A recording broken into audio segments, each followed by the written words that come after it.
तो प्रशांत किशोर से आपकी अपनी अपनी अलग अलग बातें होंगी करने के लिए। जाहिर सी बात है कि आप पीके कनेक्ट ऐप पर जुड़ रहे हैं, तो आप कोई ना कोई जो आपका एक दृष्टिकोण है बिहार की राजनीति को लेकर, बिहार की परिस्थिति को लेकर के, वो सारी चीजें आप प्रशांत से साझा कर सकेंगे। उससे पहले मैं आपको ये बता दूं कि आप में से जो भी लोग अभी पद यात्रा जैसे कि चल रही है लगातार, तो आप में से कई लोग जुड़े हुए भी होंगे और लगातार उसको फॉलो अप भी कर रहे होंगे, देख रहे होंगे कि क्या कुछ हो रहा है। प्रशांत का किशोर की जो पूरा अभियान चल रहा है उसके अंदर आपकी रुचि होगी, जाहिर सी बात है, इसलिए आप उसको लगातार फॉलो भी कर रहे हैं। तो आप में से कुछ लोग जो कहना चाहें, बताना चाहें कि प्रशांत किशोर और उनकी जन स्वराज पदयात्रा के बारे में आप लोग क्या सोच रहे हैं, तो मैं यहाँ पर सुनना पसंद करूंगी कि आपकी क्या राय है, आप क्या कुछ कहना चाहते हैं। सत्यम चौधरी जी, खुशबू कुमारी जी, आप कुछ भी अपनी राय यहाँ पर व्यक्त करना चाहें। किस तरीके से आप देखती हैं पूरी की पूरी इस जन स्वराज पदयात्रा को और इस पूरे अभियान को, जो बिहार में एक बदलाव की जो एक सोच है, एक जो विचार है, सही लोग सही सोच और सामूहिक प्रयास, उससे शुरू हुआ है। जी, मैं यही उनको देख के ये लगता है बिहार में तो बहुत कुछ बदलने वाला है और हो भी। जी जी, मेरी आवाज जा रही है आपके पास? जी जी बिल्कुल आ रही है आपके पास, जी बिल्कुल आ रही है। जो भी जनता है ना, उनको एक होप मिल गया है इनकी वजह से, जो कुछ तो अच्छा होगा बिहार में और होना भी चाहिए।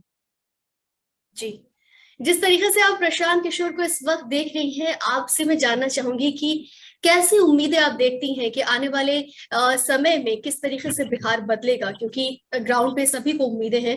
और ये पदयात्रा जो है, आपको बता दूं कि 4 महीने इसको हो चुके हैं। 2 अक्टूबर को गांधी जयंती के दिन ये शुरू हुई थी, तो तब से लेकर के अब तक का जो सफर है, उस दौरान पदयात्रा को और इस पूरे के पूरे अभियान को संपूर्ण बिहार में जो है वो अपार जन समर्थन मिल रहा है। तो आप इसको किस तरह से देखती है? मैं इस तरह से देखती हूँ, मुझे लगता है ना, एक उम्मीद आदमियों को लग गया है, चाहे शिक्षा के क्षेत्र में हो या किसी भी क्षेत्र में विकास के लिए। मुझे लगता है ये एकदम सही चीज है। ये जनसुराज जो प्रशांत किशोर जी करना चाह रहे हैं या कुछ भी कर रहे हैं, ये चीज मुझे लगता है जो वो बहुत अच्छा कर रहे हैं। खासकर शिक्षा को लेके मुझे बहुत उम्मीद है उनसे, जो बहुत सारा बदलाव आया है। शिक्षा को लेकर। जी जी, जी। आप किस इलाके में रहती हैं, ये अगर हमें बता पाए, और वहां पर इस वक्त जो है वो शिक्षा की क्या स्थिति है? जैसे कि लगातार हम बताते रहते हैं कि एक जो ब्लूप्रिंट की बात कही गई थी कि हम तैयार करेंगे और बिहार में जो जो समस्याएं हैं उसको हम रखेंगे लोगों के सामने, तो प्रशांत भी लगातार अपने मुद्दों में ये बातें उठाते रहते हैं। आपके इलाके में भी कुछ इस प्रकार की समस्याएं हैं? जी। सबसे पहले शिक्षा की, जो आप तो बिहार में शिक्षा में खासकर महिलाओं की शिक्षा स्तर बहुत, परसेंटेज बहुत कम है। जी जो भी हैं उनको सही मतलब जॉब को लेके, चाहे टीचर लाइन में हो, उनको अच्छे से मिल नहीं पाता है। जी यहाँ पे जैसे सीटीईटी कर ले, क्वालिफाइड करके बैठे हुए हैं, टीईटी कर लिए हैं, बैठे हुए हैं, उन सबको लगता है ना, हम लोग करके क्वालिफाइड होके बैठे हुए हैं, हमें कोई मतलब ऑफर ही नहीं होता है या कुछ ऐसा होता है। और जिनको देखते हैं जो कुछ नहीं भी जानते हैं, वो भी आज की डेट में टीचर हैं। जी। तो तो ये एक शिक्षा व्यवस्था तो और रोजगार का एक बड़ा मसला जो रोजगार। जी बिहार में वो हावी है, ये समस्याएं जो है जिसकी आवाज हमेशा प्रशांत उठाते भी रहते हैं। जी। महिलाओं की सक्रियता और महिलाओं की जो भागीदारी होती है राजनीति में, उसको बिहार में वो किस स्थिति में आप उसको देख रही हैं? क्या वो बहुत सक्रियता पीछे और देखें। बढ़नी चाहिए? हाँ, बहुत पीछे है। मैं चाहती हूँ ये बढ़े और बहुत आगे बढ़े, खासकर बिहार में। जी, बहुत शुक्रिया प्रशांत। कुछ देर में जब यहाँ पर होंगे तो आप उनसे अपना सवाल रख पाएंगी।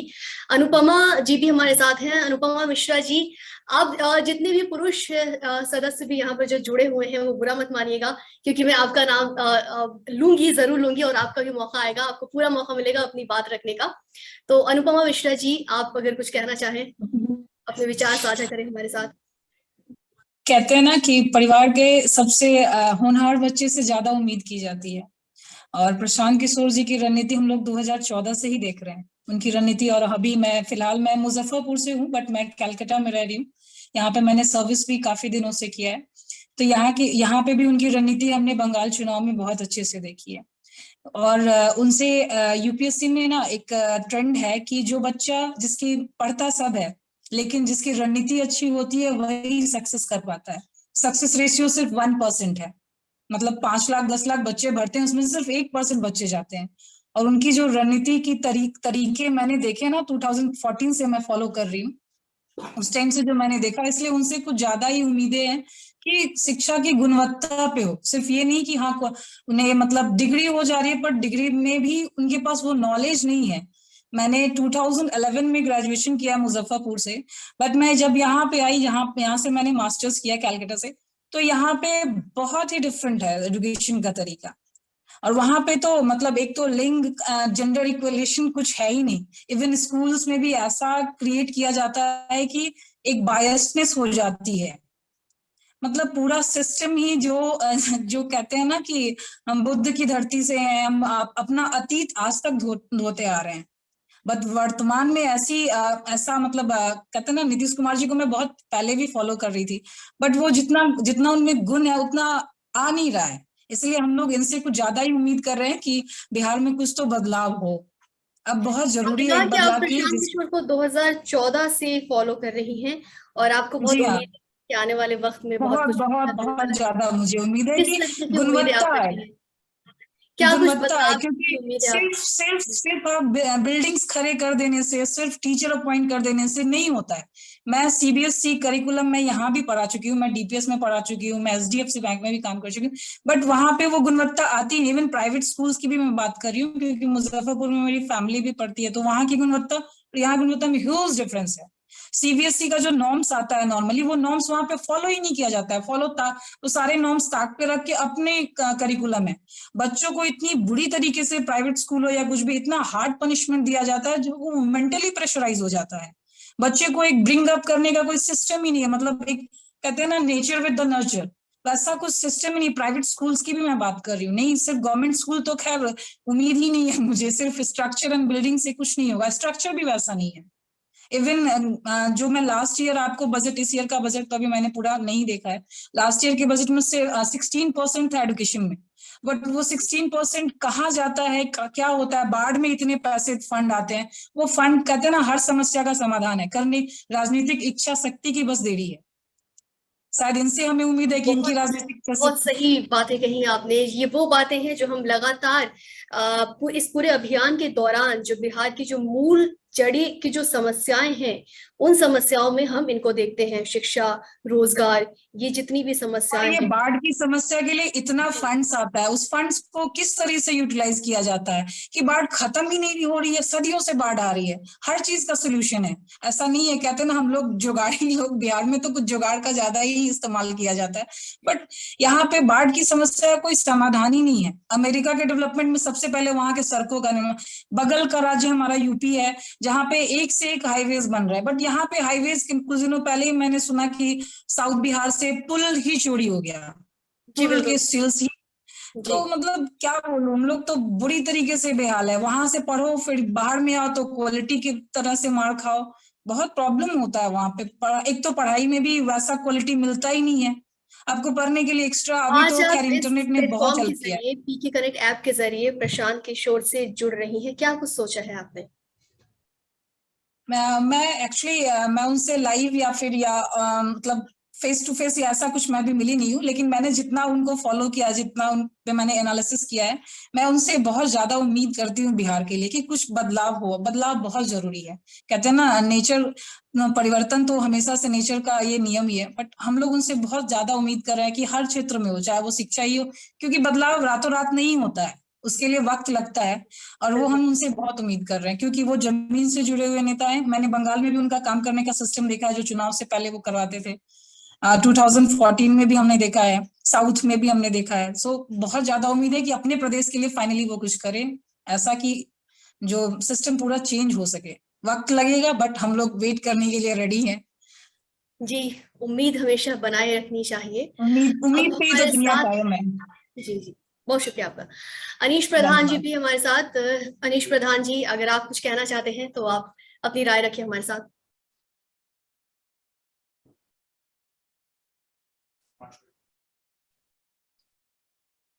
एक बार आप अपना माइक अनम्यूट कर लीजिए। माइक अनम्यूट करके आप बोलें ताकि हम सुन सकें। जी। बिहार में जितने भी शिक्षा व्यवस्था है, सभी त्राईमाम है, और जितने भी शिक्षक ज्वाइन किए हैं कुछ तो योग्य हैं, कुछ अयोग्य हैं। और जो योग्य टीचर हैं, अयोग्य टीचर को जैसे पढ़ाने देते नहीं हैं। जो पढ़ाते हैं या तो उसे बहुत तरह की डांट फटकार देते हैं अयोग्य टीचर के द्वारा, और उसे निगलेक्ट किया जाता है। तो एक हम सहरसा से बेतिया जा रहे थे, तो उसी दरमियान एक टीचर मिले, मैथ के टीचर थे। वो बोल रहे थे कि हम पढ़ाना चाहते हैं, देखिए ना हमारे संगी साथी हैं, वो पढ़ाने देते नहीं है। छपरा में एक उत्क्रमित विद्यालय में थे, वह भी बीपीएससी का एग्जाम देने जा रहे थे, हम भी जा रहे थे, तो उसी में बातचीत हुआ था। तो इसलिए इससे पता ये चलता है कि अयोग्य टीचर की आ जाने से बिहार की शिक्षा व्यवस्था बहुत ही दयनीय है, और नीतीश कुमार को इस पर संज्ञान लेना चाहिए। और जहाँ तक बाद में आप शिक्षा व्यवस्था को ध्वस्त पाते हैं, क्या लगता है आपको कि ये कोई आज की बात नहीं है? ये शिक्षा व्यवस्था की जो हम बात करते हैं, ये कोई आज से नहीं है, ये सालों से है। क्या लगता है आपको, कौन सी कारण है? इसके लिए यहाँ की सरकार और यहाँ की मेनली रूप से मुझे तो कभी कभी लगता है कि यहाँ की जनता ही जिम्मेदार है, और जब तक जनता नहीं जगेगा तब तक कुछ नहीं होने वाला। जनता ही उस शिक्षा व्यवस्था में घुसकर उस शिक्षा को तहस नहस कर देते हैं। जी, क्या विचार हैं आपके जन स्वराज को लेकर के? क्या सोचते हैं, क्या उम्मीदें हैं, क्या आशाएं हैं? देखिए मैम, हम 2014 में जब नरेंद्र मोदी के सरकार बनाने में प्रशांत जी का योगदान दे रहे थे, तो उस समय बस नाम सुने थे, उतना ध्यान नहीं दिया। पर 2019 में जी आईपैक आए और आईपैक से हम जुड़े, और ऑफिस में पटना ऑफिस भी गए, वहां से जुड़े। उसके बाद उनके जो भी विचार थे उन विचारों बहुत से शुक्रिया आपका, बहुत शुक्रिया। अब आप सबको मैं बता दूं, जो भी लोग यहाँ पर मौजूद है हमारे साथ, ये प्रशांत किशोर इस वक्त हमारे बीच हैं और पीके कनेक्ट ऐप पर लाइव आ रहे हैं। तो प्रशांत, आपका बहुत बहुत स्वागत है कार्यक्रम में। लंबे समय बाद हम आपसे यहाँ पर मिल रहे हैं। एक लंबी पदयात्रा आपने की है, हमें पूरी उम्मीद है कि आपका स्वास्थ्य बेहतर होगा, और पदयात्रा को अपार जन समर्थन तो मिल ही रहा है, जैसा कि हम देख रहे हैं। तो कार्यक्रम में आपका बहुत स्वागत है। धन्यवाद सबको। ये इस साल पहली बार हम लोग मिल रहे हैं पीके कनेक्ट ऐप के जरिए, तो सबको 9 वर्ष की शुभकामना।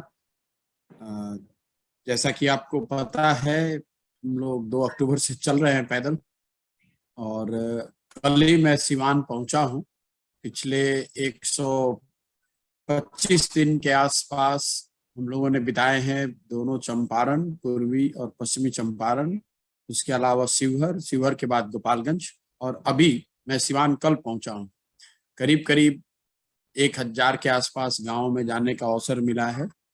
संक्षिप्त में अभी तक का जो मेरा अनुभव रहा है, मोटे तौर पे मैं प्रेस के जरिए जारी साझा करता ही हूँ, लेकिन आप लोगों के जानकारी के लिए, आप लोग जो यहाँ पर जुड़े हुए हैं, संक्षिप्त में मेरा अभी तक का अनुभव ये रहा है कि बिहार में सबसे बड़ी समस्या अभी तक जो देखने को मिली है वो बेरोजगारी और उससे जुड़ा हुआ पलायन है। ज्यादातर लोगों को, हम लोग को बिहार में पता ही है कि भाई यहाँ पे बेरोजगारी बहुत है, बहुत बड़ी संख्या में लोग मजदूरी के लिए, नौकरी के लिए, रोजी रोजगार के लिए निकल कर बाहर जाते हैं, राज्य से बाहर जाते हैं। इसके लिए किसी पदयात्रा की जरूरत नहीं है, लेकिन जब आप पदयात्रा करते हैं तो बेरोजगारी का, पलायन का की जो विकरालता है इस समस्या का, और इसके जो सामाजिक आर्थिक पहलू हैं, उस पर आपको कुछ बेहतर जानने का अवसर मिलता है। मेरा अपना अनुमान हम लोगों का ये है कि करीब करीब सभी गांवों में बिहार में 40 से 50% युवा जो हैं वो किसी न किसी मजबूरी में उन्होंने अपने गांव को छोड़कर, अपने परिवार को छोड़कर किसी दूसरे राज्य में काम करने के लिए वो लोग गए हुए हैं। तो पलायन 40 से 50% युवाओं में, गांव में हम लोग को देखने को मिलता है। कई गांव तो ऐसे हैं जो बिल्कुल युवाओं से खाली हैं। आप पूरा गांव जब घूम कर निकलते हैं तो आपको सिर्फ बहुत छोटे छोटे बच्चे, कुछ महिलाएं और बुजुर्ग मिलते हैं। नवयुवक जो हैं, काम काजी एज के जो लड़के हैं, वो ज्यादातर लोग गांव में हैं नहीं।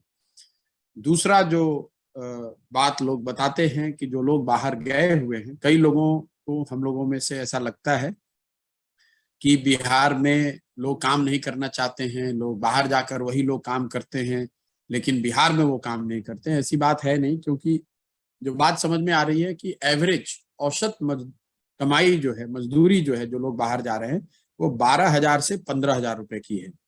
जो लोग, जिनके परिवार के लोग बाहर जाकर काम कर रहे हैं, वो औसतन 12 से 15,000 रुपए कमाते हैं और 6 से 8,000 रुपए तक वो वापस घर भेजते हैं।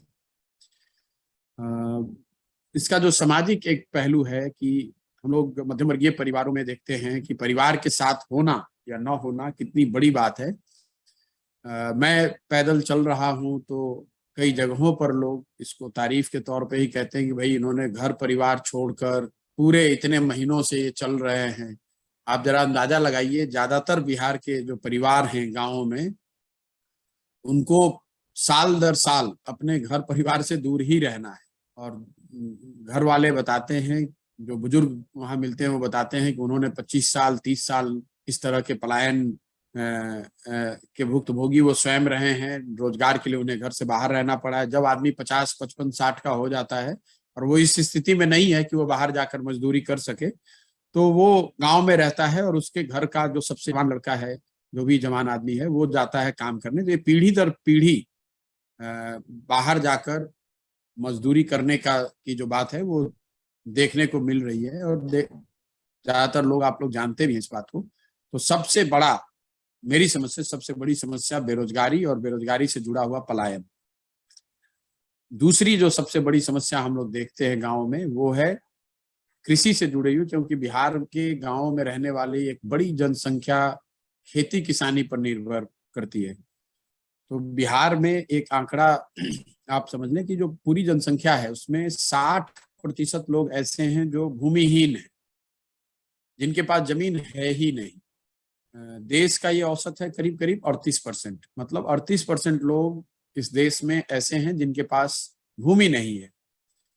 बिहार में दशकों से समाजवाद के नाम राजनीति करने वाले दलों के होने के बावजूद 60% लोगों के पास भूमि नहीं है। और जो लोग बच गए, जो खेती किसानी करते हैं, उसमें ज्यादातर लोग मार्जिनल फार्मर हैं, सब्सिस्टेंस फार्मिंग करते हैं, मतलब जीने खाने के लिए खेती करते हैं। खेती उनके लिए रोजगार नहीं है, आर्थिक कमाई का जरिया नहीं है। क्योंकि 91% जो किसान हैं बिहार में, वो ऐसे हैं जो 1 हेक्टेयर से कम जमीन जिनके पास है। तो ये बिल्कुल उतनी खेती करते हैं जिससे उनके परिवार का पेट भर जाए, उससे कुछ आर्थिक प्रगति उनकी नहीं हो सकती है। किसानों की जो बहुत बड़ी समस्या नीचे आपको देखने को मिलती है, तात्कालिक जो लोग बताते हैं कि खाद बीज नहीं मिल रहा है, बहुत बड़े पैमाने पर यूरिया की किल्लत है और 266 का यूरिया लोग 700, 800, 1000, 1200 रुपए में भी खरीद रहे हैं। और नीचे जब गांव में हम लोग घूमते हैं तो वो डेली बेसिस पर सुनाई देती है बात, खासकर जो नेपाल से सटे हुए सीमावर्ती क्षेत्र हैं, क्योंकि नेपाल यूरिया की बड़े पैमाने पर नेपाल में तस्करी होती है। नेपाल में यूरिया की कीमत 1400 रुपए के आसपास है। तो यहाँ से यूरिया उठाकर नेपाल में बेचा जाता है। इसके अलावा यूरिया की खपत, ये जो अवैध शराब बनाया जा रहा है, उसमें भी हो रही है। तो उसकी वजह से यूरिया की बड़ी किल्लत आपको जमीन पर सुनाई देगी। लोग सुबह 4 बजे 5 बजे से कतार में बैठते हैं यूरिया की दुकान के सामने, खाद की दुकान के सामने, ताकि उनको खाद मिल सके। और उसके बावजूद आपको 1 बोरी या 2 बोरी ही मिलेगा। लेकिन ये खाद बीज की जो किल्लत है, ये इसको आप तात्कालिक भी माने तो किसानों की जो यहाँ समस्या है उसके 3 पहलू जो हैं। एक तो जो जल प्रबंधन है, जिसको जल संसाधन विभाग हम लोग कहते हैं, जल प्रबंधन को लेकर इस राज्य में कोई सोची समझी व्यवस्था पिछले 10, 20, 25, 50 सालों में की नहीं गई है। तो ज्यादातर जगहों पर, कम से कम जिन जिलों में मैं आया हूं, या तो वहां पर पानी है नहीं खेत पे, या तो नहरों से या ट्यूबवेल के जरिए उनको सिंचाई की सुविधा नहीं है, या फिर उन्हें बाढ़ का सामना करना पड़ता है। तो आधी जमीन जिनको फ्लड से अफेक्टेड है, आधी जमीन सूखे से अफेक्टेड है। और बिहार देश का एकमात्र ऐसा राज्य है, ये आंकड़ा भी आपको ध्यान रखना चाहिए, पिछले 10 साल में बिहार में एश्योर्ड इरिगेशन वाली जो जमीन है, सिंचित भूमि जिसको आप कहते हैं, उसका जो मेजरमेंट है वो 10% से कम हो गया है। मतलब अगर आज से 10 साल पहले 100 एकड़ जमीन को सिंचाई की सुविधा थी, तो नहरों और ट्यूबवेल्स के रख रखाव में जो कमी आई है या खराबी हुई है, उसकी वजह से अब सिर्फ 89 एकड़ जमीन में ही सिंचाई की सुविधा रह गई है। तो आप जब नीचे घूमेंगे पैदल तो आपको नहरें दिखेंगी, बड़ी नहरें दिखेंगी, लेकिन उसमें पानी नहीं आता है या उससे सिंचाई का साधन, सिंचाई की सुविधा नहीं उपलब्ध है। आपको ट्यूबवेल्स दिखेंगे लेकिन वो नॉन फंक्शनल है। लेकिन इन सब के बावजूद छोटी जमीन का होना, खाद बीज का महंगा होना, सिंचाई की सुविधा न होना, बाढ़ आना, ये सारी कमियों के बावजूद किसानों की सबसे बड़ी समस्या ये नहीं है। किसानों की सबसे बड़ी समस्या है कि इन परिस्थितियों में, सारी कठिनाइयों के बाद भी बिहार का किसान जो फसल उपजा रहा है उसको उसका मूल्य नहीं मिलता है। जैसे अभी जब हम लोग चल रहे हैं पिछले 4 महीनों से, तो धान की कटाई हुई है और गन्ने का भी सीजन है, गन्ना यहाँ कट रहा है इस एरिया में। तो आपको पता चलेगा धान का जो औसत दाम है यहाँ पर, जिस दाम पे लोग बेचते हैं, धान जिन्होंने बेचा है वो 1200 रुपए से 1600 रुपए क्विंटल का है, जबकि सरकार का मूल्य धान का 2050 रुपए है। मतलब औसतन करीब 25 से 30% कम दाम पर लोगों को अपना धान बेचना पड़ा है। और ये स्थिति कमोबेश हर साल ऐसी ही है। गन्ने को लेकर भी यही बात है। गन्ना भी जो है वो समर्थन मूल्य से 25 रुपए, 30 रुपए, 40-50 रुपए कम पर ही बिकता है। चूंकि मिल जो है, शुगर मिल्स, आप पेपर वगैरह में पढ़ते होंगे, कभी कभी सुनते भी होंगे कि चीनी मिलें बहुत जमाने में बिहार में होती थी। जैसे चंपारण अकेले में पूर्वी और पश्चिम शुगर मिल होता था इंडिपेंडेंस के बाद। आज वहां पर मुश्किल से 5 या 6 मिल ही बच गई है। गोपालगंज में भी वही स्थिति है, 4 मिल कुछ दिन पहले तक था, अभी 2 मिल रह गया है। इन मिलों के बंद होने से जो किसान गन्ना उपजाते थे, खासकर इस एरिया में गन्ना बहुत बड़ा एक कैश क्रॉप था, वो एक तरह से बर्बाद हो गया है। और जो मिल चल रहे हैं वो अपने ही दाम मनमानी करके अपने दाम पर लेते हैं गन्ना। तो ये जो किसानों को उनके फसल की दाम का न मिल पाना, मेरी समझ से अभी तक बिहार के किसानों की गरीबी का, बदहाली का सबसे बड़ा कारण है। इसको मैंने जब आंकड़ों में दिखवाया तो आपको जानकर हैरानी होगी कि पिछले 10 साल में सिर्फ 13% धान ही समर्थन मूल्य पर खरीदा गया है, जिसको पैक्स के माध्यम से आप लोग गांव पंचायत में देखते होंगे, पैक्स की सुविधा बनी हुई है। लेकिन पैक्स के धान को ही समर्थन मूल्य पर खरीदा गया और गेहूं के ये है 1%। इसके अलावा कोई भी फसल ऐसी नहीं है जिस पर जहां समर्थन मूल्य पर सरकार ने खरीद सुनिश्चित करी हो। जस्ट फॉर योर रेफरेंस, आपके परिप्रेक्ष्य के लिए, पंजाब में पिछले 10 साल में 70% धान और गेहूं समर्थन मूल्य पर खरीदा गया है।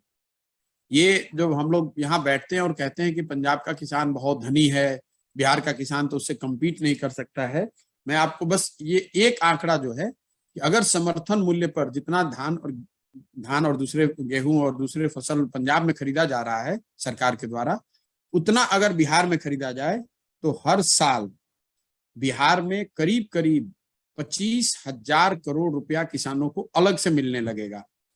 मतलब इतने पैसे का नुकसान किसानों को, बिहार के किसानों को हर साल हो रहा है।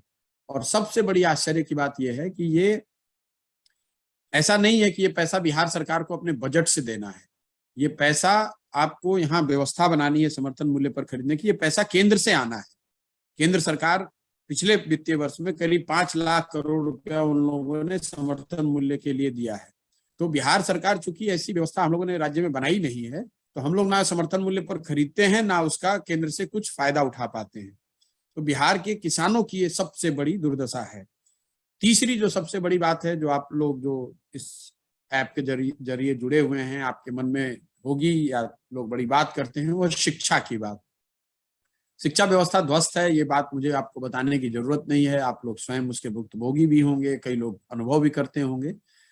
जो मेरी अभी तक की समझ बनी है कि बिहार के विद्यालयों में, स्कूलों की जो अवधारणा है वो खिचड़ी बांटने वाले सेंटर के तौर पे हो गई है कि पूरा जो व्यवस्था है, पूरी जो स्कूल की व्यवस्था है वो नियोजित शिक्षकों और उत्क्रमित विद्यालयों का जाल है। मतलब जो विद्यालय हैं उसको पेपर पर उत्क्रमित कर दिया गया, अपग्रेड कर दिया गया। जो मध्य विद्यालय था उसको उच्च विद्यालय बना दिया, जो उच्च विद्यालय था उसको +2 कर दिया, सिर्फ पेपर पे, उसमें काम कुछ नहीं हुआ है।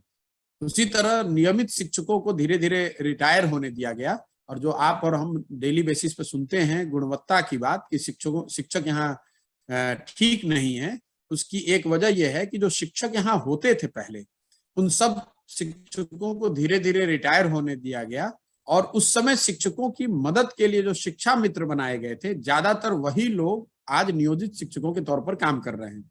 तो पूरी शिक्षा व्यवस्था उत्क्रमित विद्यालयों और नियोजित शिक्षकों के कंधों पर है, और ये समता मूलक शिक्षा व्यवस्था बनाने के चक्कर में हर जगह ऐसे विद्यालय पेपर पर खोल दिए गए, हर जगह कुछ शिक्षकों की नियुक्ति कर दी गई, चाहे उनमें क्वालिफिकेशन हो न हो। पहले वो शिक्षा मित्र थे जो 2,000 रुपए पे काम करते थे, उनको नियोजित शिक्षक बनाकर धीरे धीरे 30,000 35,000 रुपए देकर उनको शिक्षक बना दिया गया फुल फ्लेज्ड, और ये बता दिया गया पूरे समाज को कि भाई बिहार में बहुत बड़े स्तर पर शिक्षा में सुधार किया जा रहा है। परिणाम ये हुआ है कि विद्यालयों के फिजिकल इंफ्रास्ट्रक्चर, शिक्षकों और बच्चों का समायोजन खत्म हो गया। मतलब जहां पर बिल्डिंग्स हैं वहां पर शिक्षक नहीं है, जहां शिक्षक हैं वहां पर बिल्डिंग नहीं है, जहां दोनों है वहां बच्चे ही नहीं है। ऐसे बहुत तेरे मुझे विद्यालय दिखे, जैसे वित्त रहित विद्यालय भी हैं, कुछ दूसरे विद्यालय भी लोगों बने हुए हैं जहां अच्छी खासी बिल्डिंग बनी हुई है, 5 करोड़ 10 करोड़ रुपए लगाकर बिल्डिंग बना हुआ है, 5 एकड़ जमीन है, लेकिन वहां और शिक्षक भी हैं 10-12, लेकिन वहां एक भी बच्चा ही नहीं। पश्चिम चंपारण, पूर्वी चंपारण में गांधी जी के आंदोलन के दौरान 16 बुनियादी विद्यालय समाज ने बनाए थे। हर विद्यालय में 5 एकड़ या उससे ज्यादा जमीन समाज ने उस समय दिया था, और वो सारे विद्यालयों को बिल्कुल बर्बाद कर दिया गया है। उसमें कोई पढ़ता ही नहीं है, भैंस बकरी घूम रही है, वहां कहीं पढ़ाई नहीं हो रही। तो ये, और कॉलेजेस की जो हालत है, डिग्री कॉलेज वगैरह जहां है वहां पर बिल्डिंग तो है, कैंपस है, शिक्षक भी हैं और बड़ी संख्या में स्टूडेंट भी हैं। एक एक कॉलेज में 10,000 15,000 20,000 लोगों का नामांकन है, लेकिन बच्चे बताते हैं, और आप लोगों का अपना भी अनुभव होगा, कि कॉलेज में बच्चे नामांकन के लिए जाते हैं, फिर एडमिट कार्ड लेकर परीक्षा देने जाते हैं और तीसरी बार डिग्री लेने जाते हैं। तो एक लाइन में आप समझ लीजिए कि पूरी जो शिक्षा व्यवस्था है बिहार की, वो कॉलेज स्कूलों से खिचड़ी और कॉलेज से डिग्री बट रही है, पढ़ाई दोनों में कहीं नहीं हो रही है।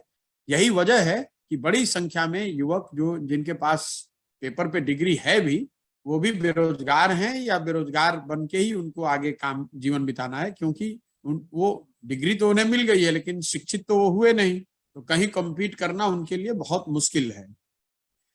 इन 3 चीजों के बाद स्वास्थ्य व्यवस्था पर मैं आपको कोई विशेष कमेंट नहीं करूंगा, क्योंकि अगर कुछ अच्छा हो, कुछ हो तो बताएं कि उसमें अच्छा है और क्या खराब है। स्वास्थ्य व्यवस्था जिन गांव में मैं चल रहा हूं, क्योंकि मैं ज्यादातर अनुमंडल या जिले में जाता ही नहीं हूं, जिले अस्पताल में, तो उस पर मैं टिप्पणी नहीं कर सकता हूं, लेकिन गांव में पंचायत ब्लॉक के स्तर पर जहां पर भी मैं गया हूं अभी तक, मुझे कहीं पर भी sub centre, PHC, primary health centre और सीएचसी जो व्यवस्था अनुमंडल के नीचे होनी चाहिए, ये पेपर पर सैकड़ों की संख्या में बने हुए हैं, लेकिन अभी तक मुझे कोई भी, मैं आपको बता रहा हूँ 125 दिन में कोई भी ऐसा सब सेंटर या पीएचसी नहीं मिला जहां पर अस्पताल के तौर पे जिसका उपयोग किया जा रहा हो, जहां डॉक्टर साहब बैठे हुए हों, जहां मरीजों का भीड़ लगी हुई हो। ज्यादातर जो लोग हैं वो ग्रामीण चिकित्सकों पर ही पूरी तरीके से आश्रित हैं या प्राइवेट सर्विस प्रोवाइडर हैं। जिन इलाकों में मैं चल रहा हूँ, ये चूंकि उत्तर प्रदेश से लगता हुआ एरिया है, जैसे पश्चिम चंपारण में ज्यादातर लोग अपनी स्वास्थ्य सेवाओं के लिए नेपाल में जाते हैं, उत्तर प्रदेश में जाते हैं, कुशीनगर, गोरखपुर जाते हैं। वही हाल कमोवेश गोपालगंज का है। पूर्वी चंपारण, शिवहर से के लोगों के लिए मोतिहारी और पटना में प्राइवेट सर्विस प्रोवाइडर हैं, वही लोग सारी स्वास्थ्य व्यवस्था को चला रहे हैं। ये 3-4 जो बड़ी शिक्षा, स्वास्थ्य, कृषि और रोजगार पे जो मेरा अभी तक का अनुभव रहा है। इसके अलावा 4 बड़ी योजनाओं के बारे में आपसे मैं अपना अनुभव साझा करना चाहता हूं, जो केंद्र सरकार के द्वारा चलाई जा रही है।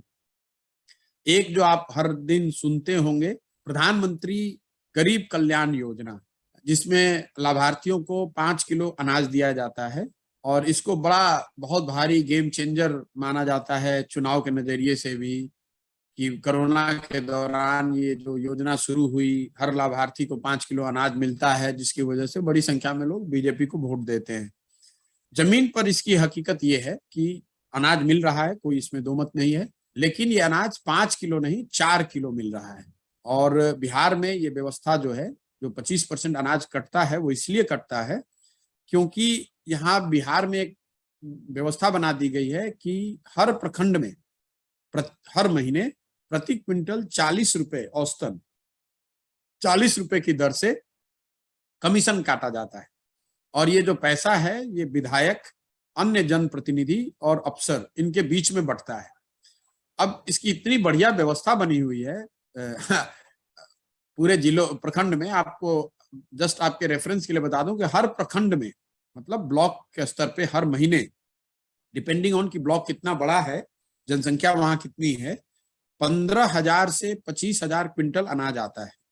और हर क्विंटल पे 40 रुपए अनाज का, हर क्विंटल पे 40 रुपए का पीसी कमीशन काटा जाता है, जिसकी वजह से लाभार्थियों को 5 किलो के बजाय 4 किलो अनाज ही मिल रहा है।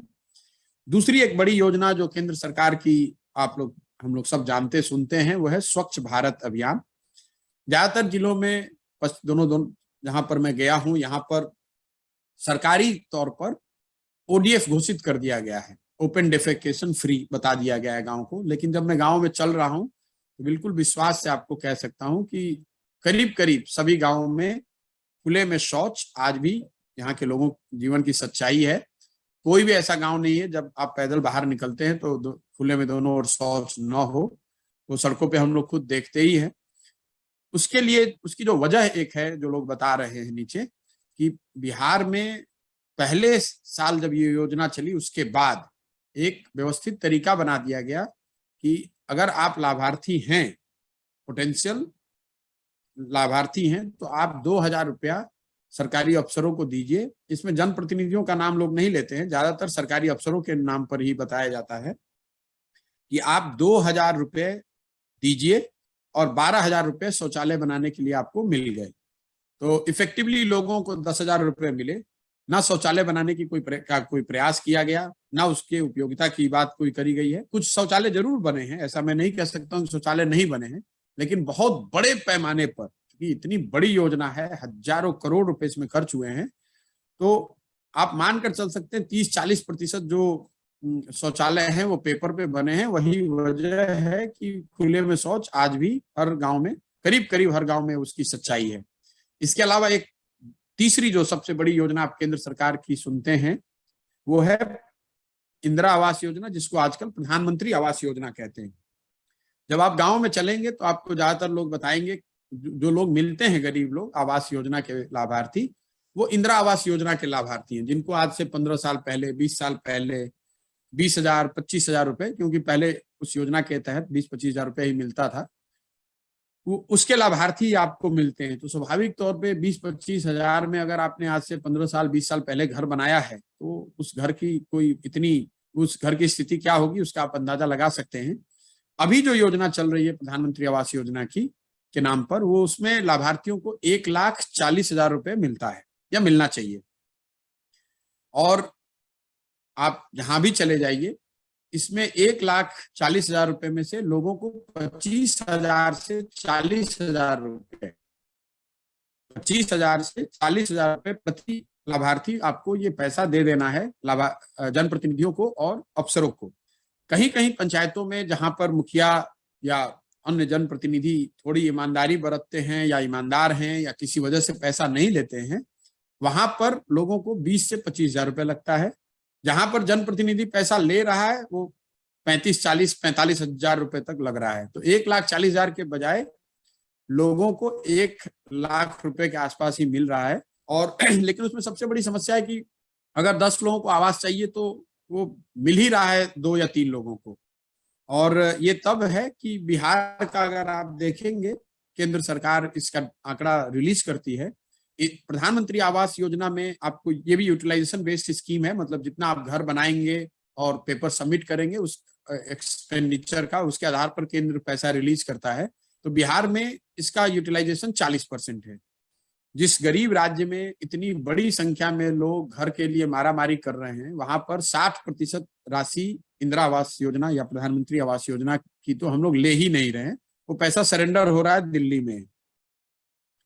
चौथी एक योजना जो केंद्र सरकार की है, जिसने मुझे बिल्कुल आश्चर्यचकित किया है जमीन पर, वो है मनरेगा का न होना। क्योंकि ज्यादातर लोग, हम लोग ऐसा समझते हैं कि जब आप बिहार जैसे राज्य में आएंगे, ग्रामीण क्षेत्रों में जाएंगे, तो चूंकि यहाँ गरीबी इतनी है, बेरोजगारी इतनी ज्यादा है, लोग रोजगार के लिए अपना घर परिवार छोड़कर दूसरे जगहों पर जाकर मजदूरी करते हैं, तो मेरा अपना अनुमान था कि मुझे मनरेगा के मजदूर, मनरेगा के अंतर्गत किए गए काम काज देखने को मिलेंगे। 125 दिन हो गए, मुझे अभी तक एक भी ऐसा कोई समूह नहीं मिला जो ये बता रहा हो कि वो मनरेगा का काम कर रहे हैं या मनरेगा की मजदूर हैं। ये जो योजना है, इसको आप जरा समझिए, इसमें बिहार सरकार की जो हम लोग की जो राशि है वो 10 से 12 हजार करोड़ रुपए है। अगर बिहार जैसे गरीब राज्य में ठीक से इसको इम्प्लीमेंट किया जाए तो केंद्र सरकार पिछले वित्तीय वर्ष में बिहार सरकार को 10,000 करोड़ रुपए मिलना चाहिए था, लेकिन हम लोगों ने सिर्फ 3900 करोड़ रुपया ही दिल्ली से लिया। मतलब हम लोग का यूटिलाइजेशन देश में सबसे कम।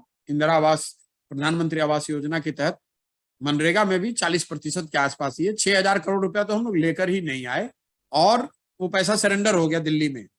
और जो 4,000 करोड़ के आसपास पैसे आए, उसमें मनरेगा में पीसी का रेट 40% है। मतलब औसतन आप समझ लीजिए कि 1500 से 1600 करोड़ रुपए अफसरों और जनप्रतिनिधियों के बीच में बट गया।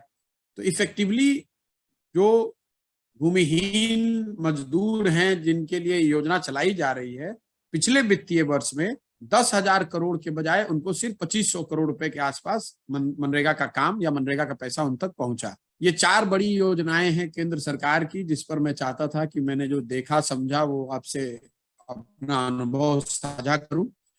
पहला, गरीब कल्याण योजना, जिसमें 5 किलो अनाज के बजाय 4 किलो अनाज मिल रहा है। दूसरा, स्वच्छ भारत अभियान, शौचालय की, जिसमें 2,000 रुपए प्रति शौचालय के दर से कमीशन दिया गया है और ज्यादातर जगह ओडीएफ फार्स है। तीसरा, प्रधानमंत्री आवास योजना, जिसमें सबसे पहले तो अगर 10 लाभार्थी हैं तो 1 या 2 को ही घर मिल रहा है, और जिनको मिल रहा है वो 1,40,000 में 25,000 से 40,000 रुपए तक घूस देने के बाद मिल रहा है। और चौथा, मनरेगा, जिसमें बिहार सरकार का यूटिलाइजेशन 39% रहा पिछले साल। 6,000 करोड़ रुपया हम लोगों ने पिछले साल सरेंडर कर दिया, और जो पैसा यहाँ आया उसमें 40% की दर से पीसी काटा गया या कमीशन लिया गया। ये 4 केंद्र सरकार की योजनाएं, और अभी तक जो मैंने देखा, जो मैंने अनुभव किया। इसके अलावा जो 3-4 बड़ी योजनाएं राज्य सरकार की हैं, उस पर मैं संक्षिप्त में आपको 5 मिनट बाद बताऊंगा, फिर आपके प्रश्न लेंगे। सबसे बड़ी चर्चा वाली योजना यहाँ रही है नल जल की योजना, जो 7 निश्चय का हिस्सा था। 7 निश्चय को लेकर जो मेन उसकी घोषणाएं थी, चूंकि 7 निश्चय बनाते समय मैं उसमें शामिल था, तो 7 निश्चय में जो सबसे बड़ी घोषणाएं थी उसको तो लोग एक तरह से भूल ही गए। जैसे 7 निश्चय का पहला निश्चय ये था कि बिहार के हर बेरोजगार बच्चे को 18 साल से 35 साल की आयु तक 1,000 रुपए प्रति माह के दर से उसको सरकारी सहायता मिले, ताकि बेरोजगारी की वजह से उसको कुछ डिस्ट्रेस माइग्रेशन न करना पड़े। इस योजना को कहीं जमीन पर उतारा ही नहीं गया है, और लोग पूछते भी नहीं है। करीब करीब लोग भूल ही गए हैं कि ये योजना कभी घोषणा भी की गई थी इस योजना की। दूसरा, स्टूडेंट क्रेडिट कार्ड की बात कही गई थी, जिसमें 12वीं के बाद बच्चों को पढ़ाई के लिए, खासकर जो एम्प्लॉयमेंट जनरेटिंग एजुकेशन है, उसके लिए बैंकों से 4% की दर पे सरकारी गारंटी पर लोन मिलने की बात हुई थी।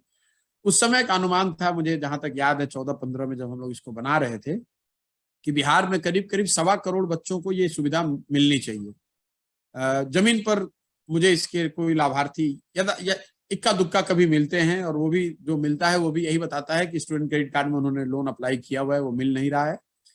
लेकिन 2 योजनाओं की जिसकी चर्चा आप लोग पढ़ते, जानते, सुनते होंगे, वो है नल जल योजना, जिसमें 2014-15 में अनुमान था कि 25,000 करोड़ रुपए खर्च किया जाएगा 5 साल में। तो पश्चिम चंपारण में 100 में 90% नल जल योजना बंद पड़ी हुई है, और पूर्वी चंपारण और गोपालगंज में करीब करीब 60 से 70% नल जल योजना बंद है। शिवहर में ये आंकड़ा यही 60-70% का है। मतलब ज्यादातर नल जल योजना जहां पर भी बनाई गई है वो या तो ठीक से बनी नहीं, या बनी तो चली नहीं, और चली तो फिर चल के खराब हो गई। इक्का दुक्का जो आपको रोड पे चलते हुए या वार्ड्स में जब गांव में हम लोग जाते हैं जहां नल जल योजना चलती हुई दिखी है, वो वही है जहां वार्ड सदस्य या वहां के लोकल जनप्रतिनिधि उन्होंने बिल्कुल अपना पैसा लगाकर या अपनी ताकत लगाकर अपने से इन्वॉल्व होकर उसको चला रहे हैं। लेकिन करीब करीब 2/3, मतलब पश्चिम चंपारण में तो बिल्कुल ही इक्का दुक्का ही कोई दिखता था जहां पर कि वो चल रहा है, 90% नहीं चल रहा है। लेकिन पूर्वी चंपारण में, गोपालगंज में, शिवहर में ये 2/3 60-70% जो है वो नल जल योजना काम नहीं कर रही है।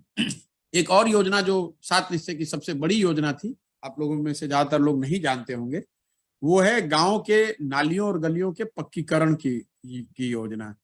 उस समय अनुमान था कि 2015 से 2020 के बीच में बिहार सरकार करीब 80,000 करोड़ रुपए खर्च करेगी बिहार के सारे नालियों और गलियों के पक्कीकरण के लिए। ये इतनी बड़ी राशि है, आप लोगों में से कई लोगों को बड़ा आश्चर्य होता है, इतना पैसा खर्च होता है एक्चुअली सरकार के द्वारा किया जाता है। उस समय ये की सोच थी कि बिहार में जितने घरों से जो नालियां जो निकलती हैं ग्रामीण क्षेत्रों में, उसका पक्कीकरण किया जाए, उसके साथ साथ गलियों का पक्कीकरण किया जाए, और इन नालियों को लाकर एक जगह बड़े ड्रेनेज से जोड़ा जाए, और उस ड्रेनेज के जरिए, बड़े नाले के जरिए पानी के निस्तारण की व्यवस्था की जाए। उसका अनुमान, जैसा मैंने आपको बताया, ये था कि 80,000 करोड़ रुपए इस पर खर्च किया जाएगा 5 साल में। पैसे का उस समय प्रावधान भी किया गया। जब मैं गांव में चल रहा हूं तो ये मतलब गलियों का तो कहीं निर्माण हुआ नहीं है, इक्का दुक्का कहीं जहां निर्माण है वो पंचायती राज के अंतर्गत किया गया है। इस योजना के तहत सड़कों के किनारे बेतरतीब बनाए हुए बड़े नाले कहीं कहीं दिखते हैं, जो ये दिखाता है कि बड़े पैमाने पर इसमें पैसा निकाला गया है, लेकिन घरों के नालियों को न उन नालों से जोड़ा गया है, कोई ऐसी नाली की व्यवस्था बनाई नहीं गई, और ना ही बड़े नाले से पानी को निकालकर निस्तारण की गांव में कोई व्यवस्था की गई। उसकी वजह से ज्यादातर ये रोड के किनारे जो बड़े बेतरतीब तरीके के नाले बनाए गए हैं, जिस पर हजारों करोड़ रुपए खर्च किया गया है या जिसके नाम पर पैसे खर्च किए गए हैं, वो कूड़ेदान बन गए हैं। वहां पर वो जितने गांव की जो गंदगी है वो नालों में भर दिया गया है, उसमें कोई पानी उसके नाले के तौर पर उसका उपयोग नहीं हो रहा है। तो ये जो 2 बड़ी योजनाएं हैं, नालियों गलियों की स्थिति और नल जल की, उस पर मैंने जो देखा वो आपसे साझा किया। 2 चीजें हैं जिसके बारे में हम लोग पटना में या दिल्ली में बैठ के समझते हैं कि पिछले 10-15 सालों में बिहार में सुधार हुआ है, वो है सड़कों की स्थिति और बिजली। तो बिजली को लेकर मैं बिल्कुल कह सकता हूं कि जहां पर भी हम लोग गए हैं, गांव, शहर, देहात, टोले, हर जगह बिजली है, इसमें कहीं कोई दो मत नहीं है, बिजली हर जगह आ गई है। बिजली को लेकर एक समस्या जो लोग बताते रहे गांव में, वो है बढ़े हुए बिल का आना, जो लोगों की नजर में गलत बिल आ रहा है। गांव में आपको लोग मिलेंगे घेर कर खड़े होकर ये बताने वाले कि उनके बिजली का उनका जो बिजली का बिल है वो 2,000 से 10,000, 15,000, 60,000, 70,000, 1 लाख, 1.25 लाख तक भी लोग बिल का अपना लेकर आते हैं दिखाने के लिए। मुझे लगता है कि आने वाले 1-2 साल में ये बिजली का बिल जो है ये बड़ा मुद्दा बिहार में बनने वाला है। लेकिन जहां तक बिजली का सवाल है, वो हर जगह गांव में बिजली दिखी है, इसमें कहीं कोई दो मत नहीं है। दूसरी जो बात हम लोग समझते हैं, सड़कों की स्थिति, बिल्कुल स्टेट और नेशनल हाईवे में सुधार है, बहुत ज्यादा सुधार है जहां पहले के मुकाबले। लेकिन ग्रामीण सड़कों की जो स्थिति है, जैसे ही आप नेशनल और स्टेट हाईवे से नीचे उतरते हैं, क्योंकि मैं जो ये पूरी पदयात्रा है ये स्टेट हाईवे, नेशनल हाईवे पे बहुत कम जाते हैं हम लोग, 90% से ज्यादा समय हम लोग ग्रामीण सड़कों पे होते हैं। तो ग्रामीण सड़कों की स्थिति बहुत ही खराब है, और उसमें भी पश्चिम चंपारण मुझे लगता है कि सबसे खराब, फिर शिवहर, फिर पूर्वी चंपारण, और खासकर पूर्वी चंपारण के वो प्रखंड ब्लॉक जहां पर बाढ़ आती है, और गोपालगंज में जो 8 ब्लॉक, आप में से कुछ लोग अगर जानते हो, गोपालगंज में 14 ब्लॉक हैं, तो आधे ब्लॉक जो है वो बाढ़ प्रभावित है। जहां जहां बाढ़ आती है वहां सड़कों की स्थिति, ग्रामीण सड़कों की स्थिति बहुत खराब है। जहां बाढ़ नहीं आती है वहां कुछ स्थिति ठीक है, लेकिन मोटे तौर पे ग्रामीण सड़कों की स्थिति बहुत खराब है। अगर समरी कहूं तो पूरे 125 दिन में जो सबसे ज्यादा सुने जाने वाले शब्द हैं वो है 3, अफसरशाही से परेशान जनता, सरकारी विभागों में फैला हुआ भ्रष्टाचार, और तीसरा सारी योजनाओं में कटने वाला पीसी, अफसरशाही, भ्रष्टाचार और पीसी। आप जिस व्यक्ति से भी बात करेंगे, जो व्यक्ति भी आकर आपसे बात करता है, मिलता है, इन तीन में कोई ना कोई एक बात जरूर बताएगा। अफसरशाही से कैसे लोग परेशान हैं, दूसरा कैसे किसी भी विभाग में बिना घूस दिए, बिना भ्रष्टाचार के कोई काम हो नहीं सकता है, और तीसरा कैसे हर सरकारी योजना में कितने % पीसी कट रहा है। गांव में लोग हर तरह की बात बताते हैं, तो 20% कोई बताता है, कोई 40% बताता है, लेकिन हर योजना में, सरकारी योजना में, चाहे वो सड़क हो, अनाज की योजना हो, मनरेगा की योजना हो, विद्यालयों में बंटने वाला पुस्तक हो, साइकिल हो, जिस किसी योजना की भी आप बात कर लें, उसमें व्यवस्थित तरीके से पीसी का काटा जाना करीब करीब सच्चाई है। ये तीन शब्द अफसरशाही, भ्रष्टाचार और पीसी हर जगह सुनने को मिलता है। अभी हम लोग कल सिवान पहुंचे हैं, कल बड़हरिया से चलना शुरू करेंगे। अभी लंबा चलना है, तो मैं कह नहीं सकता हूं कि आगे के अनुभव क्या रहेंगे, लेकिन मैंने सोचा कि अभी 100-125 दिन के अनुभव को आपसे साझा करें। तो अगर आपके कोई जो प्रश्न है वो आप कर सकते हैं। एक जो शराबबंदी को लेकर बात है, मैंने कुछ कहा नहीं, इसलिए कि इस पर बात करना फिजूल है। हर गांव में लोगों ने एक तरह से ये मान लिया है कि शराब की होम डिलीवरी हो रही है, कहीं पर भी शराबबंदी लागू नहीं है।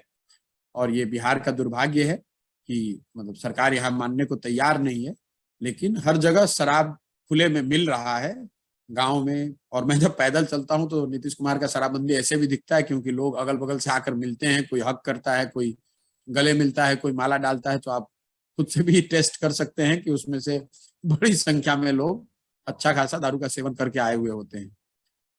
तो इसी के साथ मैं अपनी बात खत्म करूंगा। मुझे लगता है मैंने आधे घंटे आपका समय ले लिया। अब अगर आपके जो प्रश्न है वो आप सवाल कर सकते हैं। प्रशांत, इसी के साथ बहुत सारे लोग हमारे साथ जुड़े हुए हैं जो लगातार आपके लिए कमेंट्स भी कर रहे हैं। एक दो लोगों का नाम लेकर मैं कमेंट्स पढ़ना चाहूंगी। शमशुल हक हैं जो कह रहे हैं कि उन्होंने एक आपके लिए खूबसूरत सी कविता लिख के भेजी है कमेंट में, आप सब भी देख सकते हैं। गली गली में शोर है, छा रहा प्रशांत किशोर है, काली छाया हटने वाली, आने वाला सुखद भोर है, इस उम्मीद से हर बिहारी का मन भाव विभोर है, जय बिहार जय बिहार। बहुत बहुत शुक्रिया है आपका शमशुल हक ये खूबसूरत लाइनें लिखने के लिए। इसी के साथ बहुत सारे लोग हैं जो अपनी अपनी राय लगातार कमेंट्स में देते जा रहे हैं। अब नवाज आमिर है हमारे साथ बने हुए इस वक्त, जो अपना पहला सवाल रखेंगे प्रशांत जी से। आमिर जी अपनी बात कहें।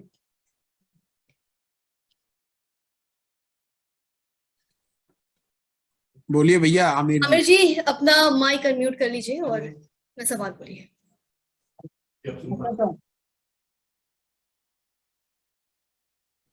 आवाज नहीं, हेलो बोलिए मेरे भाई, सुन रहे हैं, आपकी आवाज आ रही है, बोलिए। हेलो बोलिए, सुन रहे हैं आपको। सर मेरा नाम नवाज आमिर है। जी मैं बक्सर जिले के राजपुर प्रखंड का मगराम गांव का रहने वाला हूँ। सर जितने भी आपने बातें बताई वो सारी जमीनी हकीकत पे तो वो सही है। सर हमारा कहना ये है कि जब भी हम लोग अपने गांव में या अपने गांव के बगल में जो भी गांव है पंचायत लेवल पे जब हम लोगों से मिलते हैं और जन स्वराज के बारे में बताते हैं, तो उनमें जितने भी युवा लोग हैं उनमें सबसे बड़ी समस्या तो बेरोजगारी ही है। और जो लोग राजनीति से जुड़ना चाहते हैं और वो राजनीति में एकदम 100% अपना देना चाहते हैं, उसके सामने सबसे बड़ी समस्या है।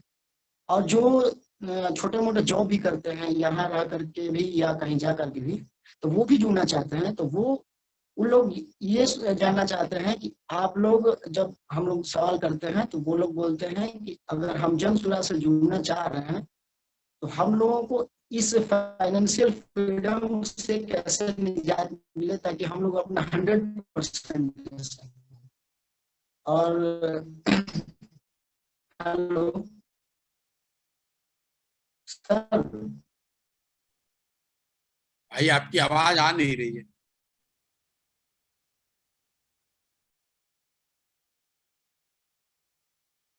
कैसे भाई नवाज साहब आपकी आवाज आ नहीं रही है। जी, आमिर जी का कहना ये है कि युवा जो है वो बिना अपना रोजगार, करियर और पढ़ाई लिखाई छोड़े हुए राजनीति में कैसे आ सकते हैं। मेरे भाई ये रोज सवाल लोग मेरे से पूछते हैं और मैं आपको इतना ही कह सकता हूं कि आपको अपनी पढ़ाई पर ध्यान देना चाहिए, जो रोजगार आप करते हैं उस पर फोकस कीजिए। राजनीति में सुधार के लिए जरूरी नहीं है कि आप अपनी पढ़ाई, अपने परिवार की आशाओं, आकांक्षाओं को तोड़कर राजनीति में ज्वाइन कर लें और कल से फुल टाइम पॉलिटिशियन बन जाएं। समाज में जागरूक नागरिक होना, समाज के लिए कुछ करने का प्रयास करना और पढ़ाई लिखाई छोड़कर नेता बन के घूमना, दोनों दो बात है। आप अगर पढ़ाई करते हैं, आप रोजी रोजगार जो भी करते हैं अपने यहाँ वो कीजिए। वो करते हुए आप बिहार के बेहतरी के लिए ऐसे लोगों को जोड़ सकते हैं इस अभियान से जिसको आप समझते हैं कि वो सही लोग हैं। उसके जुड़ने से इस अभियान की ताकत बढ़ती है। जैसे आप पढ़ाई करते हुए जाकर पिक्चर देखकर आते हैं, 3 घंटा समय निकालते हैं, पढ़ाई करते हुए जाकर आप क्रिकेट खेलते हैं, पढ़ाई करते हुए आप दूसरे सोशल फंक्शंस को अटेंड करते हैं, वैसे आप पढ़ाई करते हुए दिन में 2 घंटे 4 घंटे राजनीति के लिए भी निकाल सकते हैं। उसके लिए पढ़ाई छोड़ने की जरूरत नहीं है। जो व्यक्ति, मैं ये रोज कहता हूँ, जो व्यक्ति अपनी खुद की चिंता नहीं कर सकता है, अपने परिवार की चिंता नहीं कर सकता है, वो समाज की चिंता क्या करेगा। इसलिए आप अपनी योग्यता जितनी बेहतर हो सके वो बनाएं।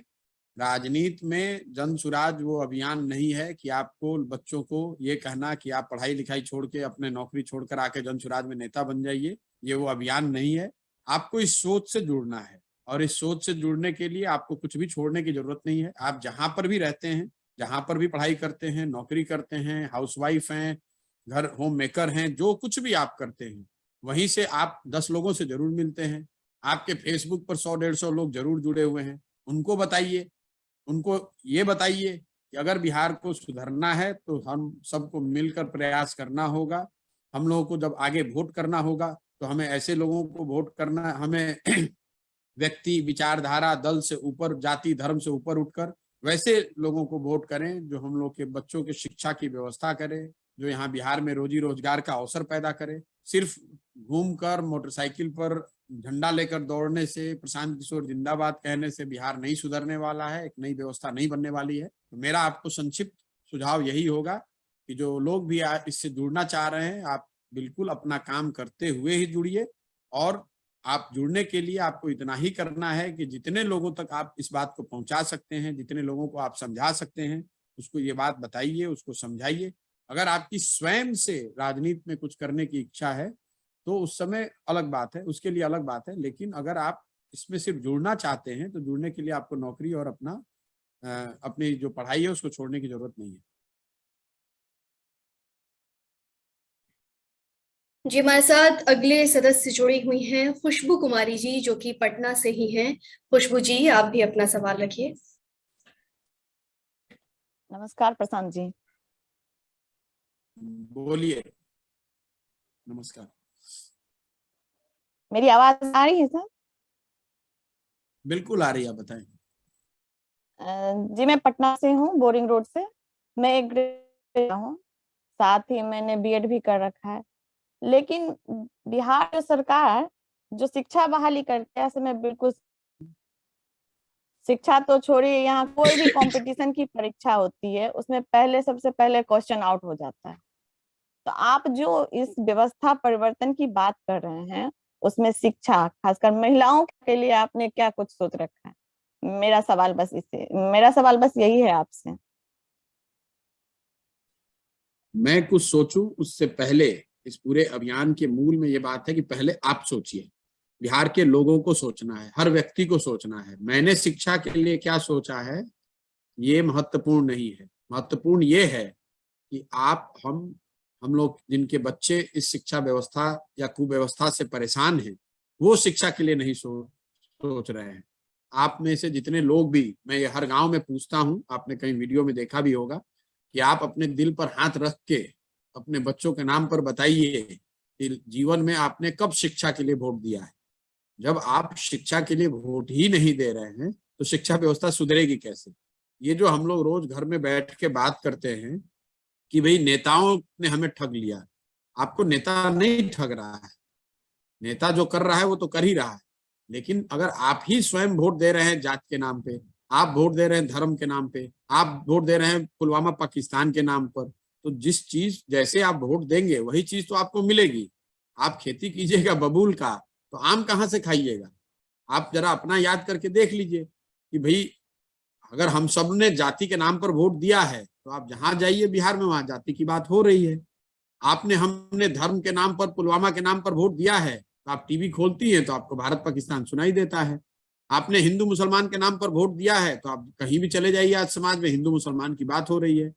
जिस चीज पर आप वोट ही नहीं कर रहे हैं, वो प्रशांत किशोर आए, कोई दूसरा आए, अच्छा आए, खराब आए, लेकिन शिक्षा पर अगर वोट होगा तब तो उसमें बात होगी कि कौन व्यक्ति शिक्षा को सुधार सकता है, कौन नहीं सुधार सकता है। बिहार की त्रासदी तो यह है कि यहाँ शिक्षा मुद्दा ही नहीं है। शिक्षा पर आप भी वोट नहीं कर रहे हैं, हम भी नहीं वोट कर रहे हैं, नेता उस पर कोई जवाब भी नहीं दे रहा है। तो ये बात करना बेमानी है। हर आदमी घर में बैठ के रोड पे चलते हुए कहता है भैया शिक्षा व्यवस्था सुधारिए, शिक्षा के लिए आपका क्या प्लान है? भाई मेरा कोई प्लान नहीं है। क्यों प्लान होगा जब आपको शिक्षा चाहिए नहीं? आपके बच्चे यहाँ पढ़ रहे हैं, वहां पर पढ़ाई नहीं हो रही है। आप पढ़ी लिखी महिला हैं, जरा बताइए पूरे बिहार में आपने एक न्यूज या गूगल से सर्च करके दिखा दीजिए कि कहीं ग्रामीणों ने किसी विद्यालय में जाकर धरने पर बैठे हो लोग कि भैया अगर यहाँ पढ़ाई नहीं होगी, शिक्षक नहीं आएंगे तो हम लोग धरने पर बैठे रहेंगे। कहीं आपने सुना है? आपने ये सुना होगा कि आज इस जाति वाले ने श्री कृष्ण मेमोरियल में मंच बैठक की, आज इस जाति वाले ने यहाँ धरने पर निकाला कि हमारे जाति को एससी बना दो, एसटी बना दो, हमें आरक्षण दे दो, हमें ये सुविधा दे दो। जो काम आप और हम करेंगे वही तो आपको राजनीति में दिखेगी। जब तक समाज में ये चेतना नहीं आएगी तो नेताओं पर उंगली उठाने का फायदा क्या है? नेता तो वही कर रहे हैं जो आप और हम उनको बना रहे हैं। जब आप शिक्षा पर वोट देंगी तभी तो सुधरेगा। आपने कहा पेपर लीक हो रहा है, तो भाई पेपर लीक करने वाले लोगों का पिक्चर छपा जो शिक्षा मंत्री थे पहले के। हमने ऐसे लोगों को शिक्षा मंत्री बना रखा है जो स्वयं ही पेपर लीक करने वाले के साथ में बैठा हुआ है। तो पेपर लीक नहीं होगा तो क्या होगा? मेरा अपना मानना है, और जो जन सुराज में हम लोग करने की कोशिश कर रहे हैं कि जब तक आप और हम इस जिम्मेवारी को नहीं लेंगे, ये संकल्प नहीं लेंगे कि भाई वोट चाहे हम जिसको दें, लेकिन वोट देंगे शिक्षा पर। फिर उसमें आप देख लीजिए कि मोदी जी अच्छा विश्वसनीय प्लान दे रहे हैं कि आरजेडी वाले दे रहे हैं कि जनसुराज दे रहा है कि कोई दूसरा दे रहा है। पहले तो आप ये तय कीजिए कि वोट आपको शिक्षा पर देना है। अभी तो आप शिक्षा पर वोट ही नहीं दे रहे हैं। आप म्यूट हैं। आवाज आ रही है सर? हाँ बोलिए। नहीं, मैं बहाली को लेकर, जैसे नीतीश कुमार ने हर एक, जैसे टीईटी का एग्जाम ले लिया, उसमें कितने सारे क्वालिफाइड होके बैठे हुए हैं। मैं इन सारी व्यवस्थाओं के लिए मैं आपसे कुछ क्वेश्चन पूछना चाहती थी। ये बिहार में 9,26,000 के आसपास शिक्षक होने चाहिए, हैं 3,97,000 के आसपास। तो जो लोग टीईटी में पास होके बैठे हुए हैं, स्वाभाविक तौर पर उनको नौकरी नहीं मिलेगी, क्योंकि जब शिक्षक बहाली नहीं हो रहे, शिक्षक मुझे हर दूसरे तीसरे दिन मिलते हैं और वो कहते हैं कि साहब हमारी आवाज उठाइए, हम टीईटी हमने पास कर लिया है, हमारी आवाज उठाइए। भाई मैं आपकी आवाज क्यों उठाऊं? जब शिक्षा व्यवस्था ही ध्वस्त है तो उसमें शिक्षक कैसे अच्छे हो सकते हैं? आप लोग ये बात कर रहे हैं कि जहाज डूब जाए मेरा केबिन बच जाए, ये कभी संभव है क्या? जो शिक्षक है उसका वेतनमान बढ़ना चाहिए, उसकी स्थिति अच्छी होनी चाहिए, उसका सर्विस कंडीशन अच्छा होना चाहिए, टीईटी पास किए हुए लड़कों को शिक्षक बनने का मौका मिलना चाहिए। वो सब बात ठीक है, लेकिन ये तब होगा ना जब शिक्षा व्यवस्था बचेगी। जब शिक्षा व्यवस्था ही ध्वस्त हो गई बिहार में, जब एक बच्चा पढ़ ही नहीं रहा है, तो उसमें शिक्षक या शिक्षक बनने की अभिलाषा रखने वाले आप जैसे लोग वो कैसे अपने लिए बेहतर भविष्य की कल्पना कर सकते हैं? चाहे नीतीश कुमार बोले, तेजस्वी यादव बोले, प्रशांत किशोर बोले, जो भी बोल रहा है आपको बेवकूफ बना रहा है और आप बेवकूफ बन रहे हैं। भाई नीतीश कुमार या तेजस्वी यादव जैसे लीडर ने खड़े होकर कह दिया कि मैं 10 लाख नौकरी दे दूंगा, और बिहार का पढ़ा लिखा आदमी अगर ये मान लिया कि तेजस्वी यादव 10 लाख नौकरी दे देंगे, तो किसकी गलती है? बोलने वाले की गलती है कि उससे ज्यादा गलती उनकी है जिन्होंने ये मान लिया बिना कुछ पूछे हुए कि भाई 10 लाख नौकरी तुम दे कैसे दोगे? 15 साल तुम्हारी सरकार थी, उस समय तो बिहार को रसातल में पहुंचा दिया। 17 साल से नीतीश कुमार मुख्यमंत्री हैं। अगर वो 10 लाख नौकरी दे सकते थे तो 17 साल वेट करते क्या? पहले नहीं दे देते। अब ये कॉमन सेंस को आप और हम ताके पर रख देंगे और उसके बाद कहेंगे कि हम लोग के साथ झूठ बोला गया। किसी ने झूठ नहीं बोला भाई, वो तो नेता, उसको वोट लेना बोलेगा ही। आपकी अपनी समझ भी तो कुछ होनी चाहिए कि 10 लाख नौकरी कहां से दे देंगे भाई। जो लोग यहाँ पर पहले से नौकरी कर रहे हैं उनको वेतन नहीं मिल रहा है। शिक्षकों को वेतन कैबिनेट से स्पेशल पास होता है, केंद्र से पैसा अगर ना आए तो शिक्षकों को वेतन ना मिले, और लोग ये मानने को तैयार हैं कि 10 लाख नई नौकरी मिल जाएगी। कैसे मिल जाएगी? तो ये बेवकूफी किसकी है? हमारी, आपकी है। हम और आप जब इस तरह की बेवकूफी वाले घोषणाओं पर, वादों पर जाकर वोट देंगे तो उसका खामियाजा हम ही लोग को भुगतना पड़ेगा। प्रशांत जी, इस वक्त लगभग 5000 लोग हमारे साथ इस वक्त जुड़े हुए हैं जो लगातार आपके लिए कमेंट्स कर रहे हैं, अपनी प्रतिक्रियाएं दे रहे हैं। उनमें से कई लोग हैं जिनकी जो कमेंट्स हैं वो उदाहरण है कि किस प्रकार उनका विश्वास प्रशांत किशोर के प्रति और जनसुराज के प्रति बढ़ रहा है। शेषपाल कुमार है, वो लिख रहे हैं कि मैं बीजेपी से हूं पर अब जनसुराज में आ रहा हूं। इसी प्रकार और भी कुछ कमेंट्स हैं जिनको मैं पढ़ना चाहूंगी। कुछ लोग आपके स्वास्थ्य को लेकर भी उसके प्रति जो है वो फिक्र ही जता रहे हैं। संजीव कुमार है, वो कहते हैं मैं संजीत कुमार उर्फ टंटन यादव आशा करता हूं कि आप स्वस्थ होंगे, आपका ये प्रयास व्यर्थ नहीं जाएगा सर। तो इस प्रकार की उम्मीदें जो है वो लगातार लोग जता रहे हैं और लगातार कमेंट्स कर रहे हैं, प्रतिक्रियाएं दे रहे हैं।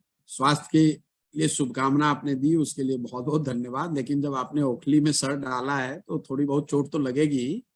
जब आप दिन में रोज 10-20 किलोमीटर चलेंगे, धूल में इतने लोगों से मिलेंगे, तो थोड़ी खांसी, सर्दी, ये सब तो होता ही रहता है। थोड़ा कटना, फटना, छिलना, वो सब चलता रहता है। इसके लिए कोई बहुत चिंता की बात नहीं है।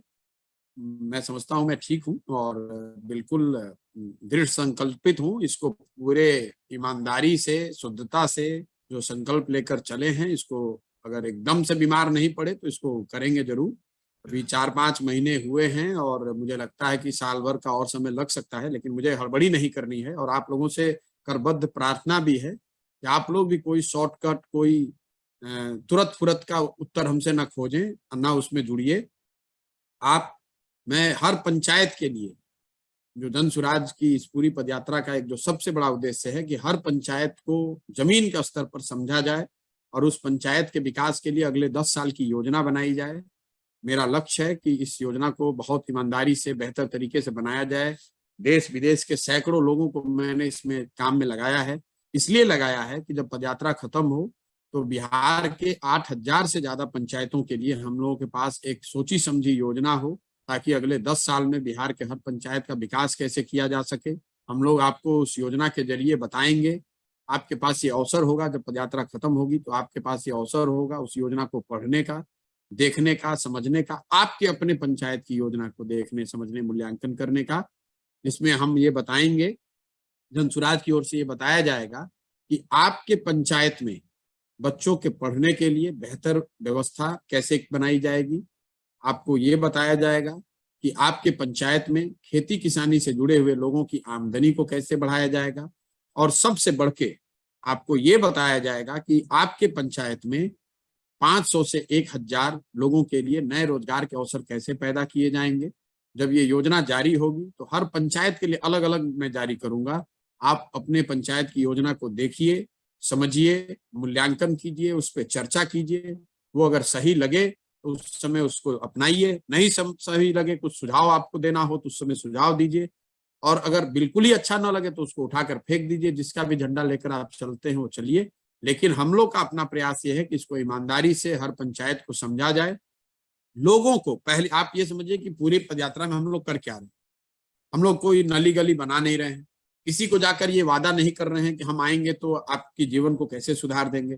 हम लोगों को हाथ जोड़कर ये कह रहे हैं कि अगर आपको बिहार को सुधारना है, अपने बच्चों की जिंदगी सुधारनी है, अपने बच्चों का भविष्य सुधारना है, तो आपको ये जिम्मेवारी लेनी पड़ेगी कि जो आपकी समस्याएं हैं आप वोट उस पर करेंगे। आप अपने बच्चों के भविष्य के लिए वोट करेंगे, जिस भ्रष्टाचार से आप पीड़ित हैं उसको खत्म करने के लिए वोट करेंगे, जिन बच्चों की पढ़ाई की आप बात कर रहे हैं आप पढ़ाई पर वोट करेंगे, आप रोजगार पर वोट करेंगे, पुलवामा, पाकिस्तान, चाइना, जाति और धर्म पर वोट करेंगे। अगर बिहार में आधा समाज भी तैयार हो जाए कि हम लोग मुद्दे पर वोट करेंगे, तो आप चाहे जनसुराज को चुनिए या किसी दूसरे को चुनिए, जो भी चुनकर आएगा वो बेहतर काम करेगा।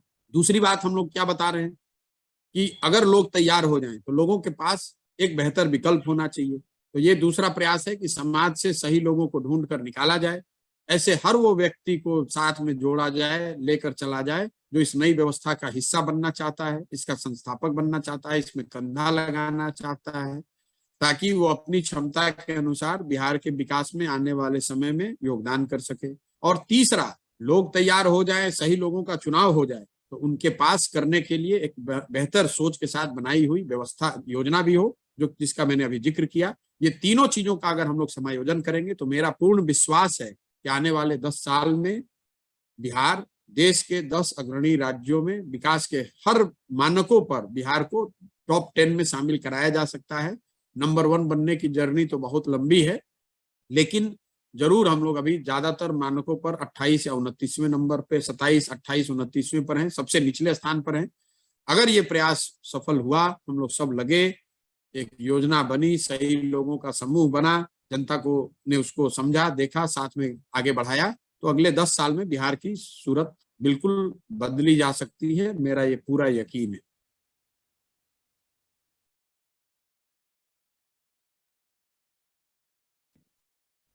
प्रशांत, आपको बता दें कि इस वक्त हमारे साथ 5000 से भी ज्यादा लोग लगातार आपको देख रहे हैं, जुड़े हुए हैं। आप सभी से खेद है, आपकी बातों में थोड़ा सा मैं इंटरप्ट करना चाहूंगी। राकेश जी हैं जो कह रहे हैं कि एक खास बात वो कह रहे हैं, वो कह रहे हैं कि सबसे पहले मैं सर आपको इस बात के लिए धन्यवाद देना चाहता हूं, आज के डिजिटल दौर में आप पैदल यात्रा कर रहे हैं, इसके लिए आपको बहुत बहुत धन्यवाद है। हमारे साथ नेक्स्ट गौरव यादव बने हुए हैं, पटना से ही हैं। गौरव जी, अब आप अपना सवाल पूछिए।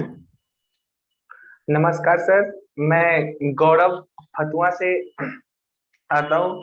सर मेरा 2 सवाल है। 2024 में आने वाले लोकसभा चुनाव और 2025 के बिहार विधानसभा चुनाव में आप एम भाई यानी मुस्लिम यादव समाज को आप किस प्रकार वोट करते हुए देखना चाहते हैं? पहली बात तो मुझे पता नहीं है कि 24 और 25 में 24 से पहले दल बन जाए और उस समय चुनाव लड़ने का सब लोग मिलकर निर्णय लें। ये तो चीजें भविष्य के गर्त में है। जो हमें पता है अभी कि हमें इस पदयात्रा को ईमानदारी से अगले 1 साल लगे या 1.5 साल लगे, इसको पूरा करना है।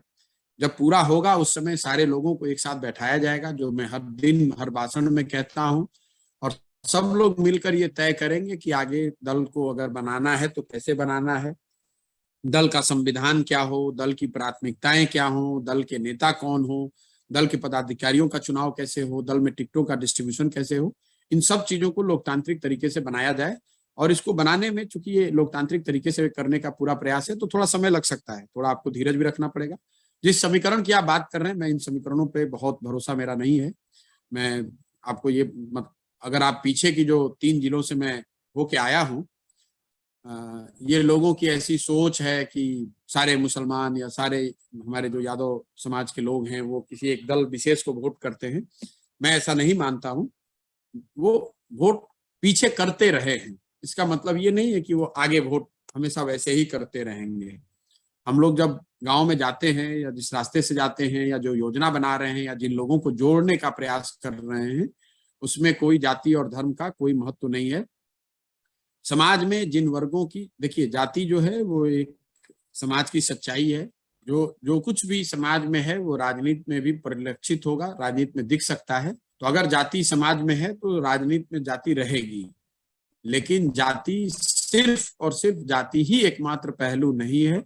हम लोग का प्रयास ये है कि समाज के सभी वर्गों को, आपने कहा एमवाई को क्या होगा, समाज के सभी वर्गों को उनकी संख्या, उनकी विद्वता, उनके उससे जुड़ने वाले लोगों के आधार पर सबको भागीदारी मिले, सब मिलकर इसको बनाएं। क्योंकि अगर गरीबी है तो सबके लिए है।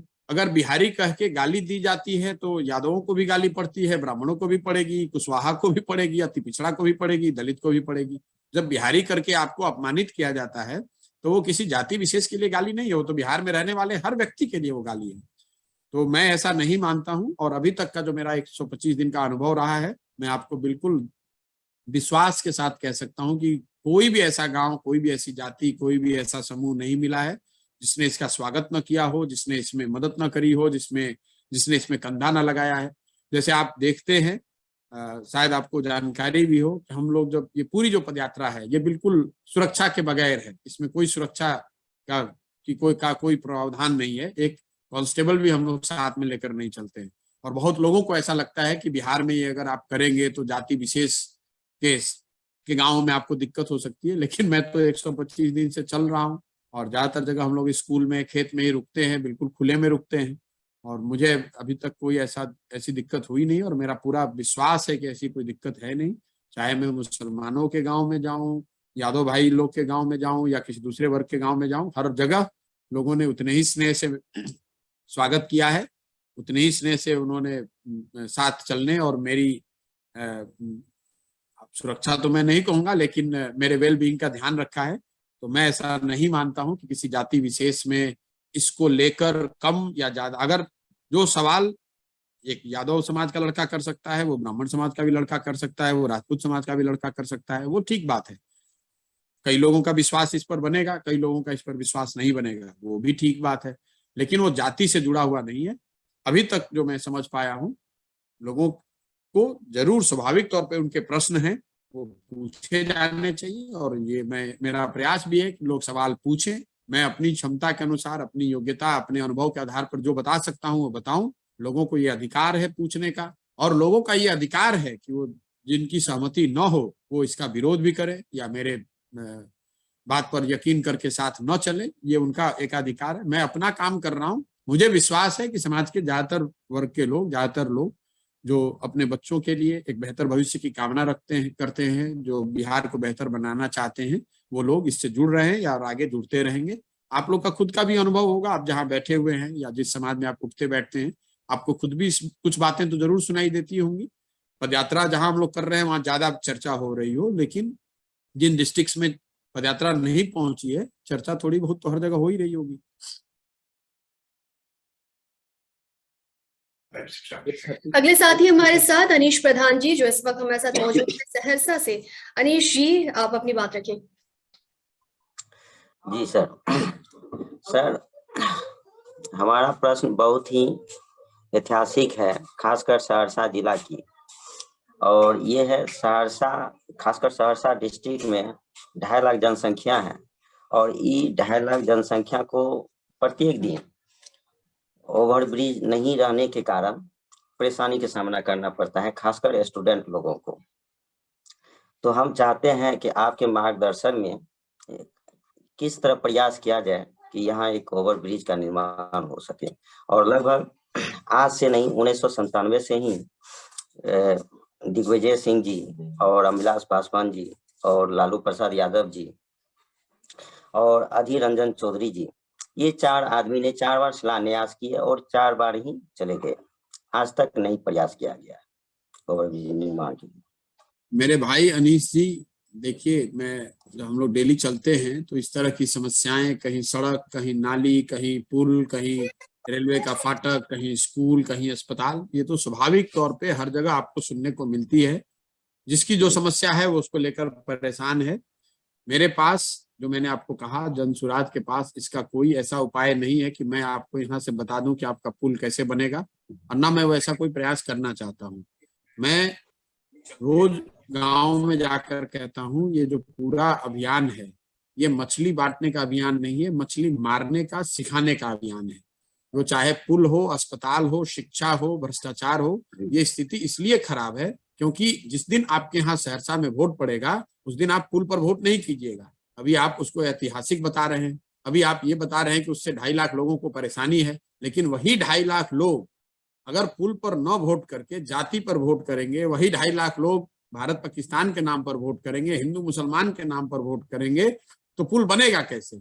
मैं आपको वो बात बता रहा हूं। मान लीजिए कि मेरे पास कोई ऐसी क्षमता है कि मैं आकर आपका पुल बनवा दूं, तो फिर कल उसके दूसरी कोई समस्या खड़ी हो जाएगी। तो हर दिन आपको किसी न किसी समस्या को लेकर प्रशांत किशोर के पास आना है। मैं आपको ये बता रहा हूं कि आप पेड़ की टहनियों के बजाय उसके जड़ को देखिए। ये सारी समस्या इसलिए है कि लोकतंत्र में जो व्यवस्था बनी हुई है कि जिस व्यक्ति, जिस दल, जिस नेता, जिस विचारधारा पर भी आपका यकीन है, उसके साथ आप खड़े होइए, उसकी मदद कीजिए, उसको वोट कीजिए। लेकिन लोकतंत्र में या इस देश के संविधान ने वो व्यवस्था 5 साल के लिए बनाई है। उसी संविधान ने आपको ये भी बताया है कि वो वोट, वो भरोसा, वो साथ 5 वर्ष के लिए होना चाहिए। अगर 5 वर्ष में उस नेता ने, उस दल ने, उस विचारधारा ने आपका या आपके परिवार का कुछ भला किया, आपके समाज का भला किया, तो आप उसके साथ बने रहिए। और अगर नहीं किया तो नागरिक होने के नाते आपकी जिम्मेवारी है कि आप उतनी ही ताकत से उसका विरोध भी करें। अगर आप ये नहीं करेंगे तो हम लोगों ने तो इसको राजशाही बना लिया है। एक परिवार का शासन है, वही हमेशा करेंगे, उसके बाद उसका बेटा बनेगा, उसके बाद उसका बेटा बनेगा। ये तो फिर कैसे सुधार होगा? आप ऐसे समझिए कि अगर ऐसा ही होता तो फिर हर 5 साल पर हजारों करोड़ रुपए खर्च करके चुनाव क्यों कराए जाते हैं? तब तो संविधान में व्यवस्था हो जाती कि भाई एक बार आप चुन लीजिए और 15 साल, 20 साल, 30 साल एक ही आदमी शासन करेगा।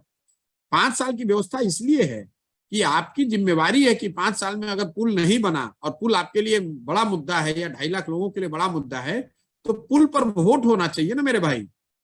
आप बात कीजिएगा पुल का और वोट कीजिएगा पुलवामा पर, तो दोनों बात कैसे होगी?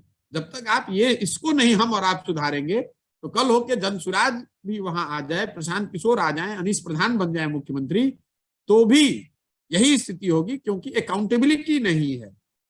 जो नेता ऊपर बैठा है उसको ये डर ही नहीं है कि मैं काम नहीं करूंगा तो मेरी जनता मुझे हरा देगी। उसे मालूम है कि मैं काम करूं या ना करूं।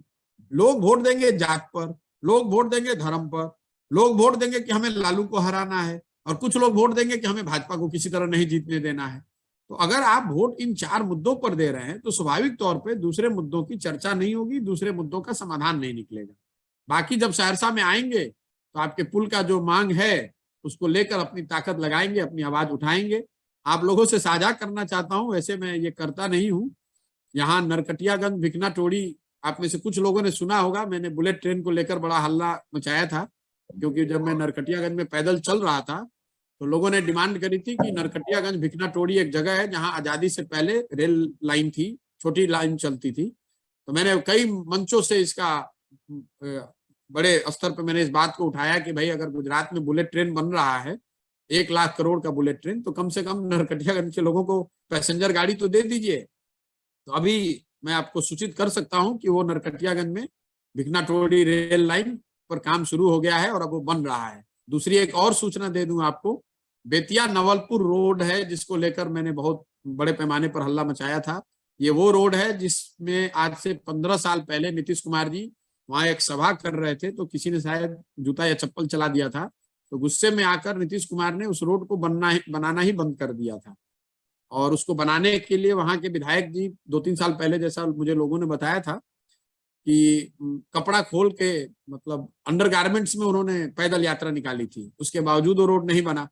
लेकिन अभी मैंने ये जो नीतीश कुमार वाली बात उठाई है तो लोग मुझे अब बता रहे हैं कि उस रोड पर, बेतिया नवलपुर रोड पे काम लग गया है और बड़े तेजी से काम हो रहा है। 15 साल के बाद वो रोड संभवतः अगले 3 से 4 महीने में बन जाएगा। तो मैं अपनी ओर से जो आवाज उठा सकता हूँ वो उठाऊंगा, आपके यहाँ आऊंगा तो वो बात उठाऊंगा, लेकिन मैं आपको बता रहा हूं कि मेरी आवाज उठाने से इतनी समस्याएं खत्म हो जाएंगी। ये तो 1-2 ऐसे एग्जाम्पल हैं।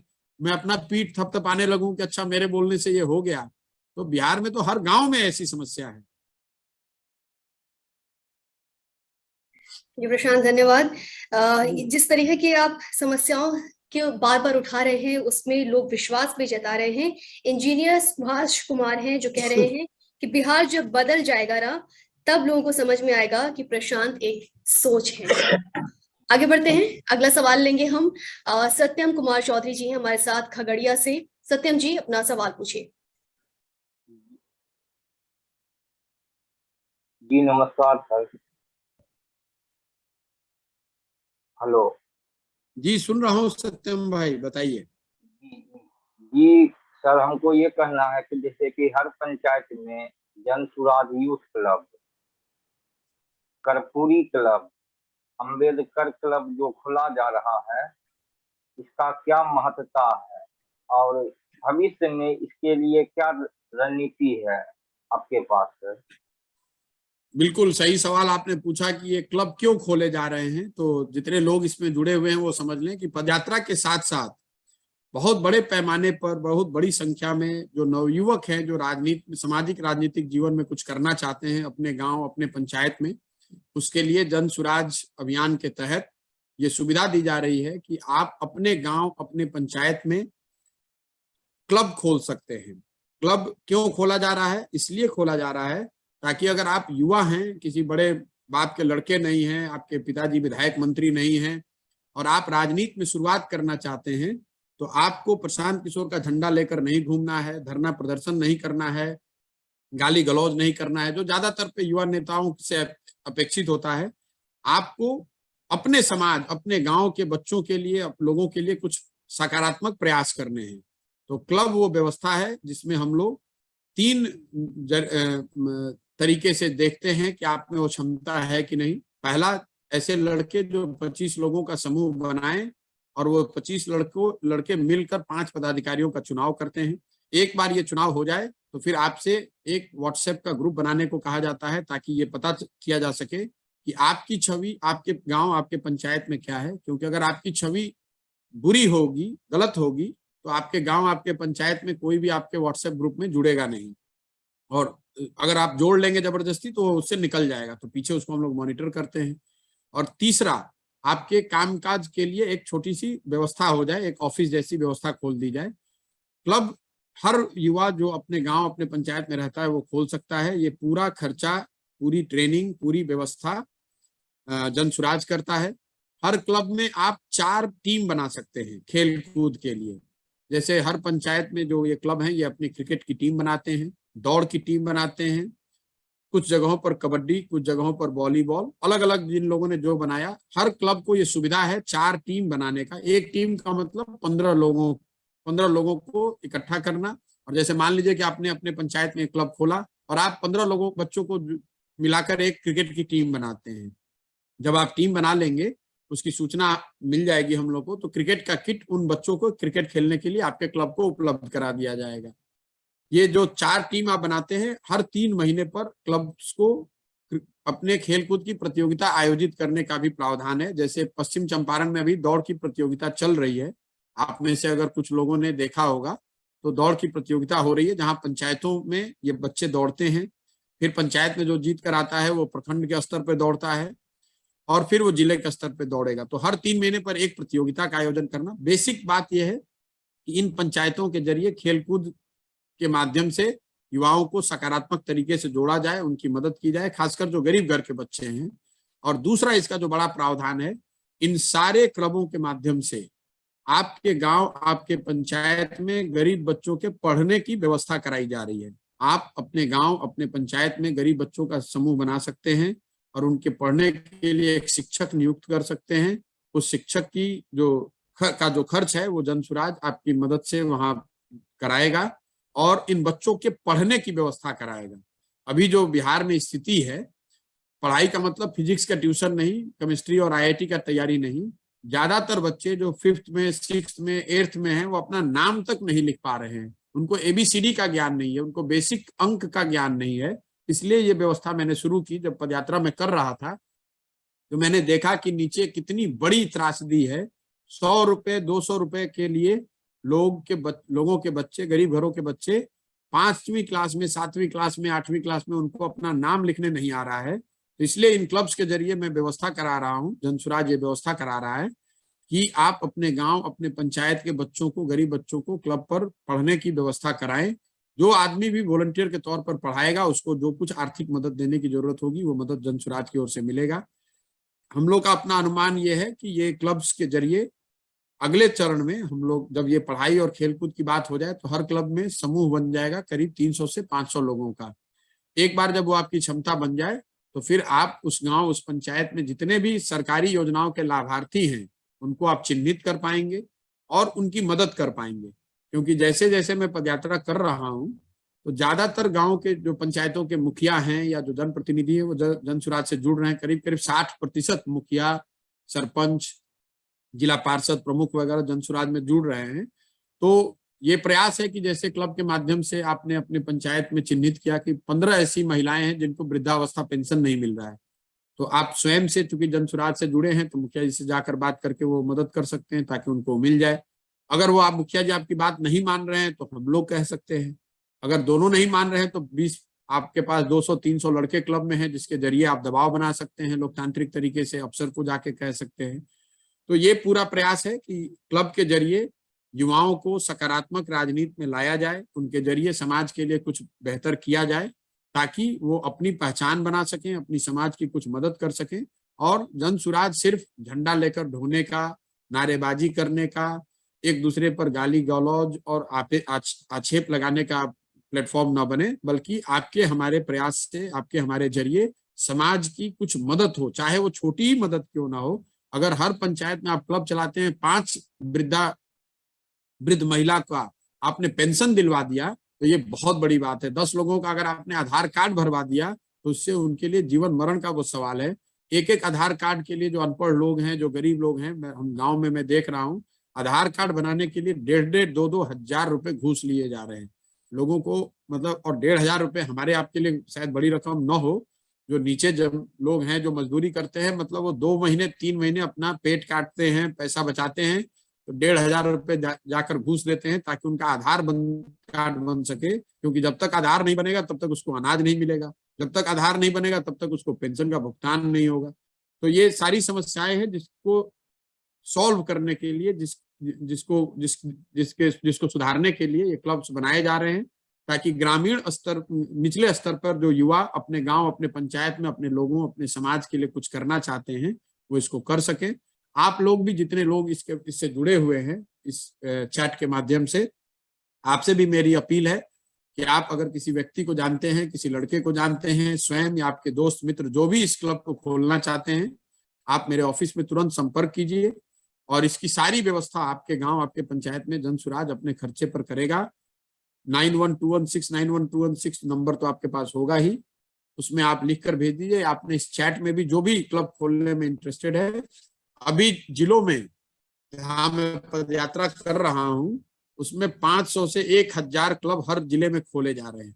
तो एक बहुत बड़ी संख्या में युवाओं में इसको लेकर जागरूकता भी यहाँ पदयात्रा के दौरान है। मैं हर दिन उनसे मिलता भी हूँ, जिन जिलों में मैं चलता हूँ सुबह का नाश्ता मैं उन लोगों के साथ करता हूँ जो लड़के ये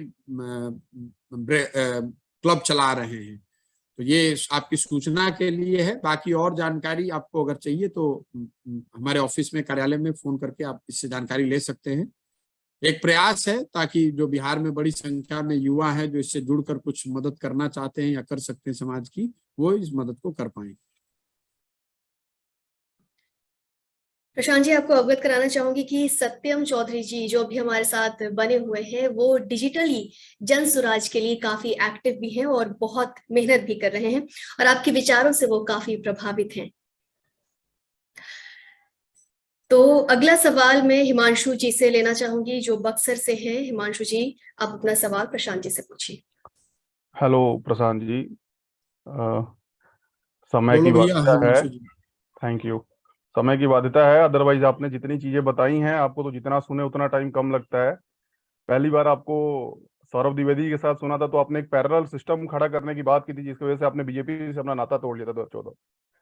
तो वहां से आपसे हम इम्प्रेस हुए थे, जिसके बाद से हमने आपको फॉलो करना शुरू करा। उसके बाद आपने तो जो, और क्योंकि टाइम का बाध्यता है, जैसा मैंने पहले ही बताया था, क्वेश्चन पे आता हूँ, आपने सारे ही टॉपिक छेड़ दिए ऑलमोस्ट। बिहार में जितने भी कलेश हैं, जो ये भाई भौजाई भतीजा मिलके 3-4 लोग मिलके सरकार चला रहे पिछले 35 साल, जो आप हर नारे में बता रहे हैं यार लोग। एक चीज आपसे छूट गई सर, वो है लॉ एंड ऑर्डर, जो शायद लॉ एंड ऑर्डर बिहार में है ही नहीं। एक तो होता ही थोड़ा बहुत होता है, यहाँ है ही नहीं।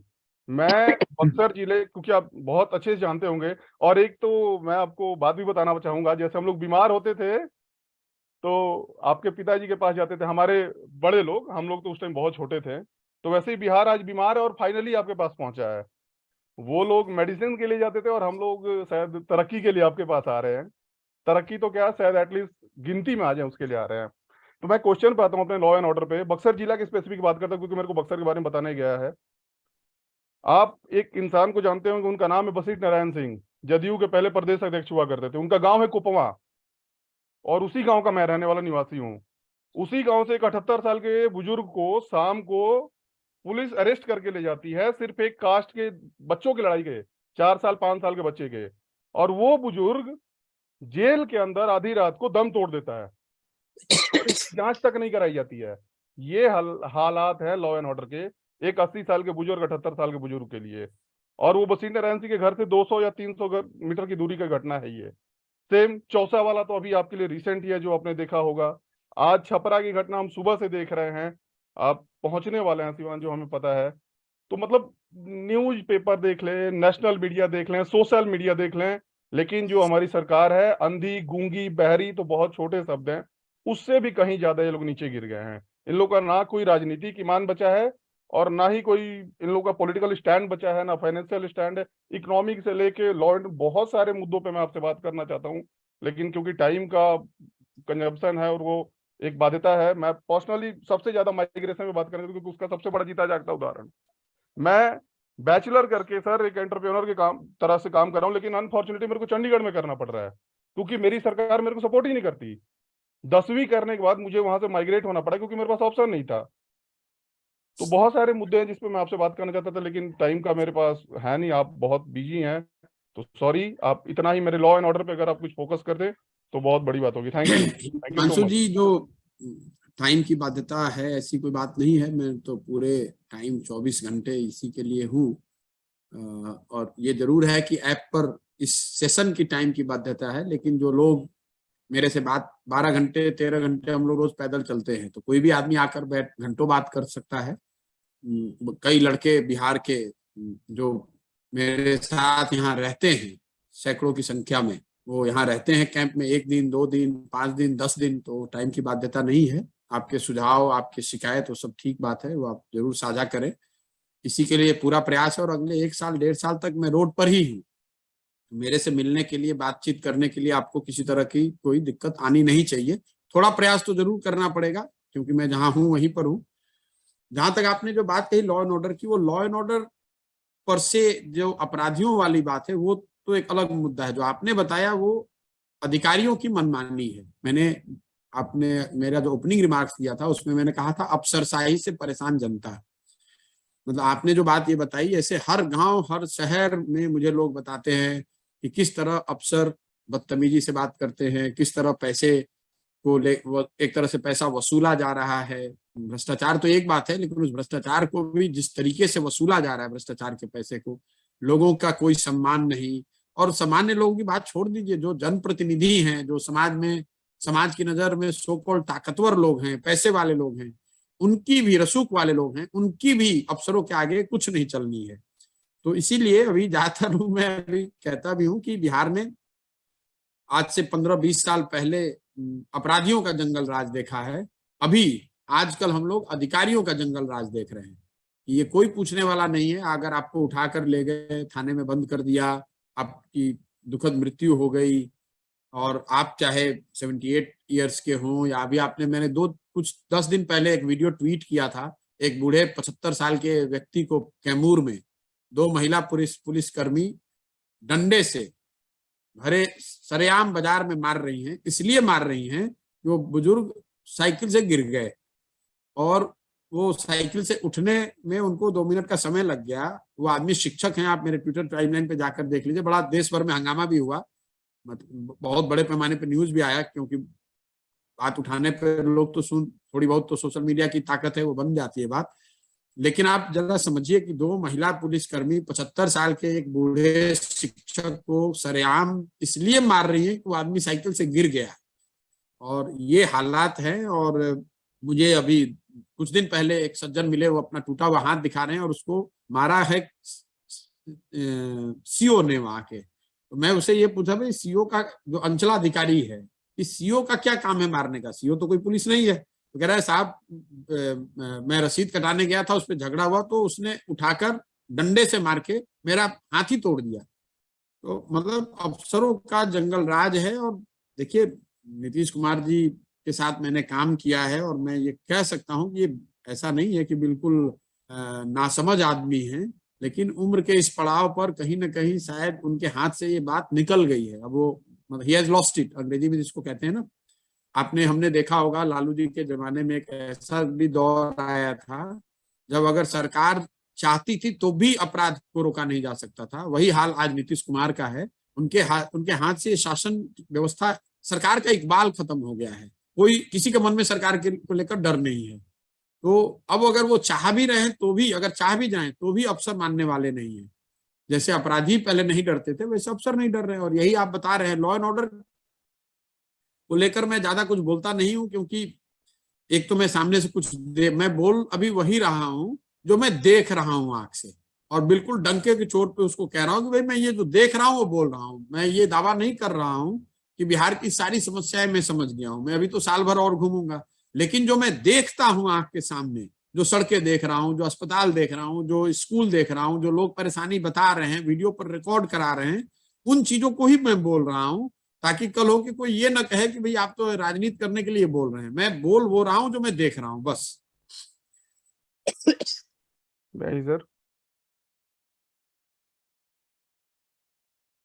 बोल लो भैया, बोलो जल्दी।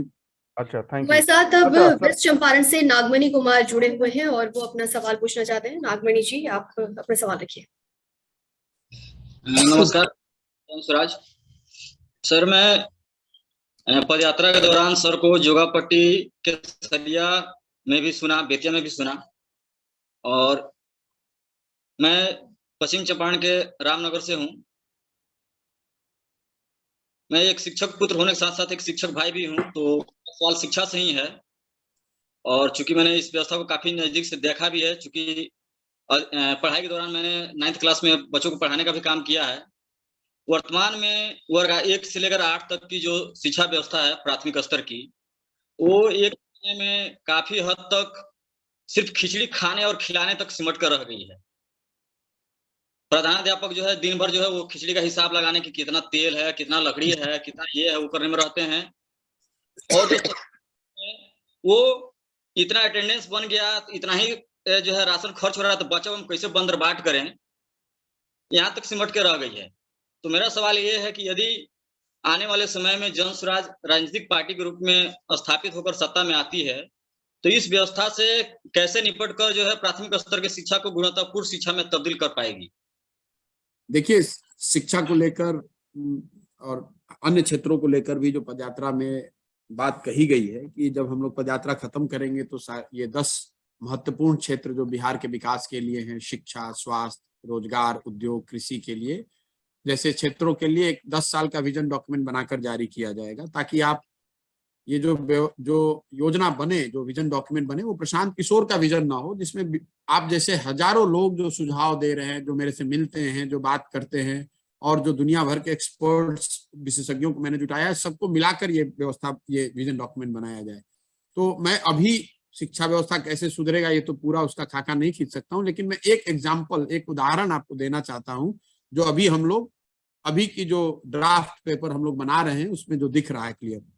बिहार में जो शिक्षा व्यवस्था है, इस पर करीब करीब 40,000 करोड़ रुपए अभी खर्च हो रहा है हर साल।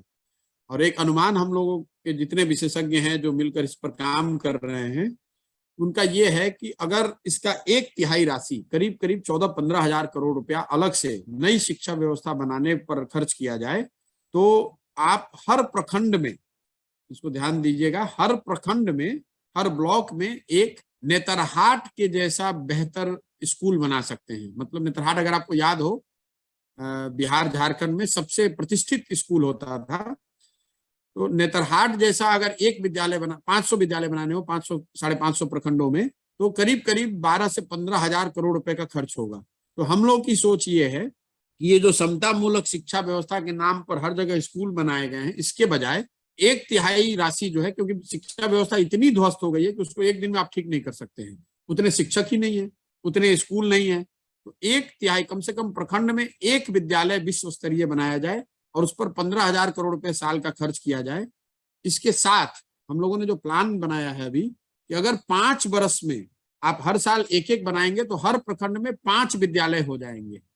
और प्रखंडों की जो पेरिफेरी है, जो प्रखंड का जो साइज है, जियोग्राफिकल साइज है, वो अगर ठीक से मैप किया जा रहा है सैटेलाइट इमेज को देख के, तो 5 स्ट्रेटेजिक लोकेशंस पर अगर आपने ऐसे विद्यालय बना दें, तो किसी भी गांव के बच्चे को 5 से 7 किलोमीटर से ज्यादा दूरी ट्रेवल नहीं करना पड़ेगा उस तरह के स्कूल में जाने के लिए।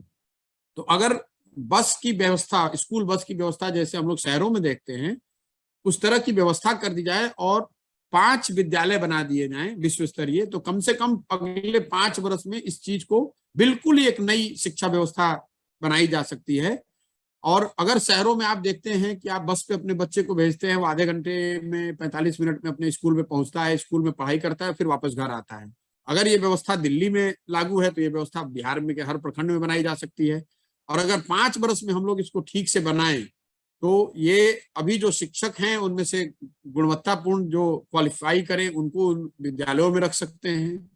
उन विद्यालयों को नेतरहाट के स्तर की सुविधा दी जा सकती है, क्योंकि नेतरहाट सरकारी विद्यालय था और उसका पूरा खर्च 15,000 करोड़ रुपए आएगा। 25,000 करोड़ से अभी की जो व्यवस्था है उसको चलने दीजिए, और हर साल अगर हम 15,000 करोड़, अगर अलग से बजट का प्रावधान न भी हो, अगर हर साल 15,000 करोड़ रुपए भी हम लोग लगाएंगे तो अगले 5 साल में हर प्रखंड में 5 नेतरहाट जैसे विद्यालय, मतलब पूरे बिहार झारखंड मिलाकर एक नेतरहाट था। मैं कह रहा हूं कि अगले 5 साल में 2500 नेतरहाट बिहार में अभी के बजट से बनाए जा सकते हैं। अगर 10 साल आपने ये किया तो आपके पास 5,000 उस तरह के विद्यालय हो सकते हैं। अगर हम लोग एक ही दिन में इसको करने की कोशिश करेंगे तो हो नहीं सकता है, क्योंकि सबसे पहले तो उतनी बड़ी 2 लाख 2.5 लाख करोड़ रुपए चाहिए, वो हो नहीं सकता है। दूसरा, अगर मान लें कि आपके पास पैसा आ भी जाए तो आप 9 लाख अच्छे शिक्षक लाएंगे कहां से?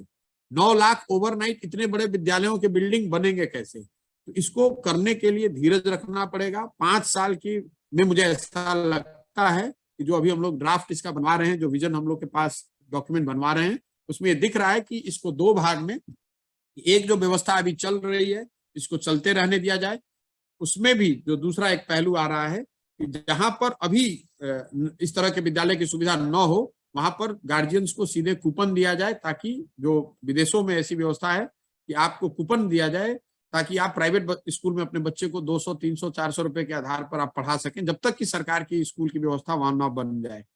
क्योंकि अभी जो 40,000 करोड़ रुपए सरकार खर्च कर रही है, इससे तो 400 विद्यार्थी भी नहीं पढ़ के निकल रहे हैं।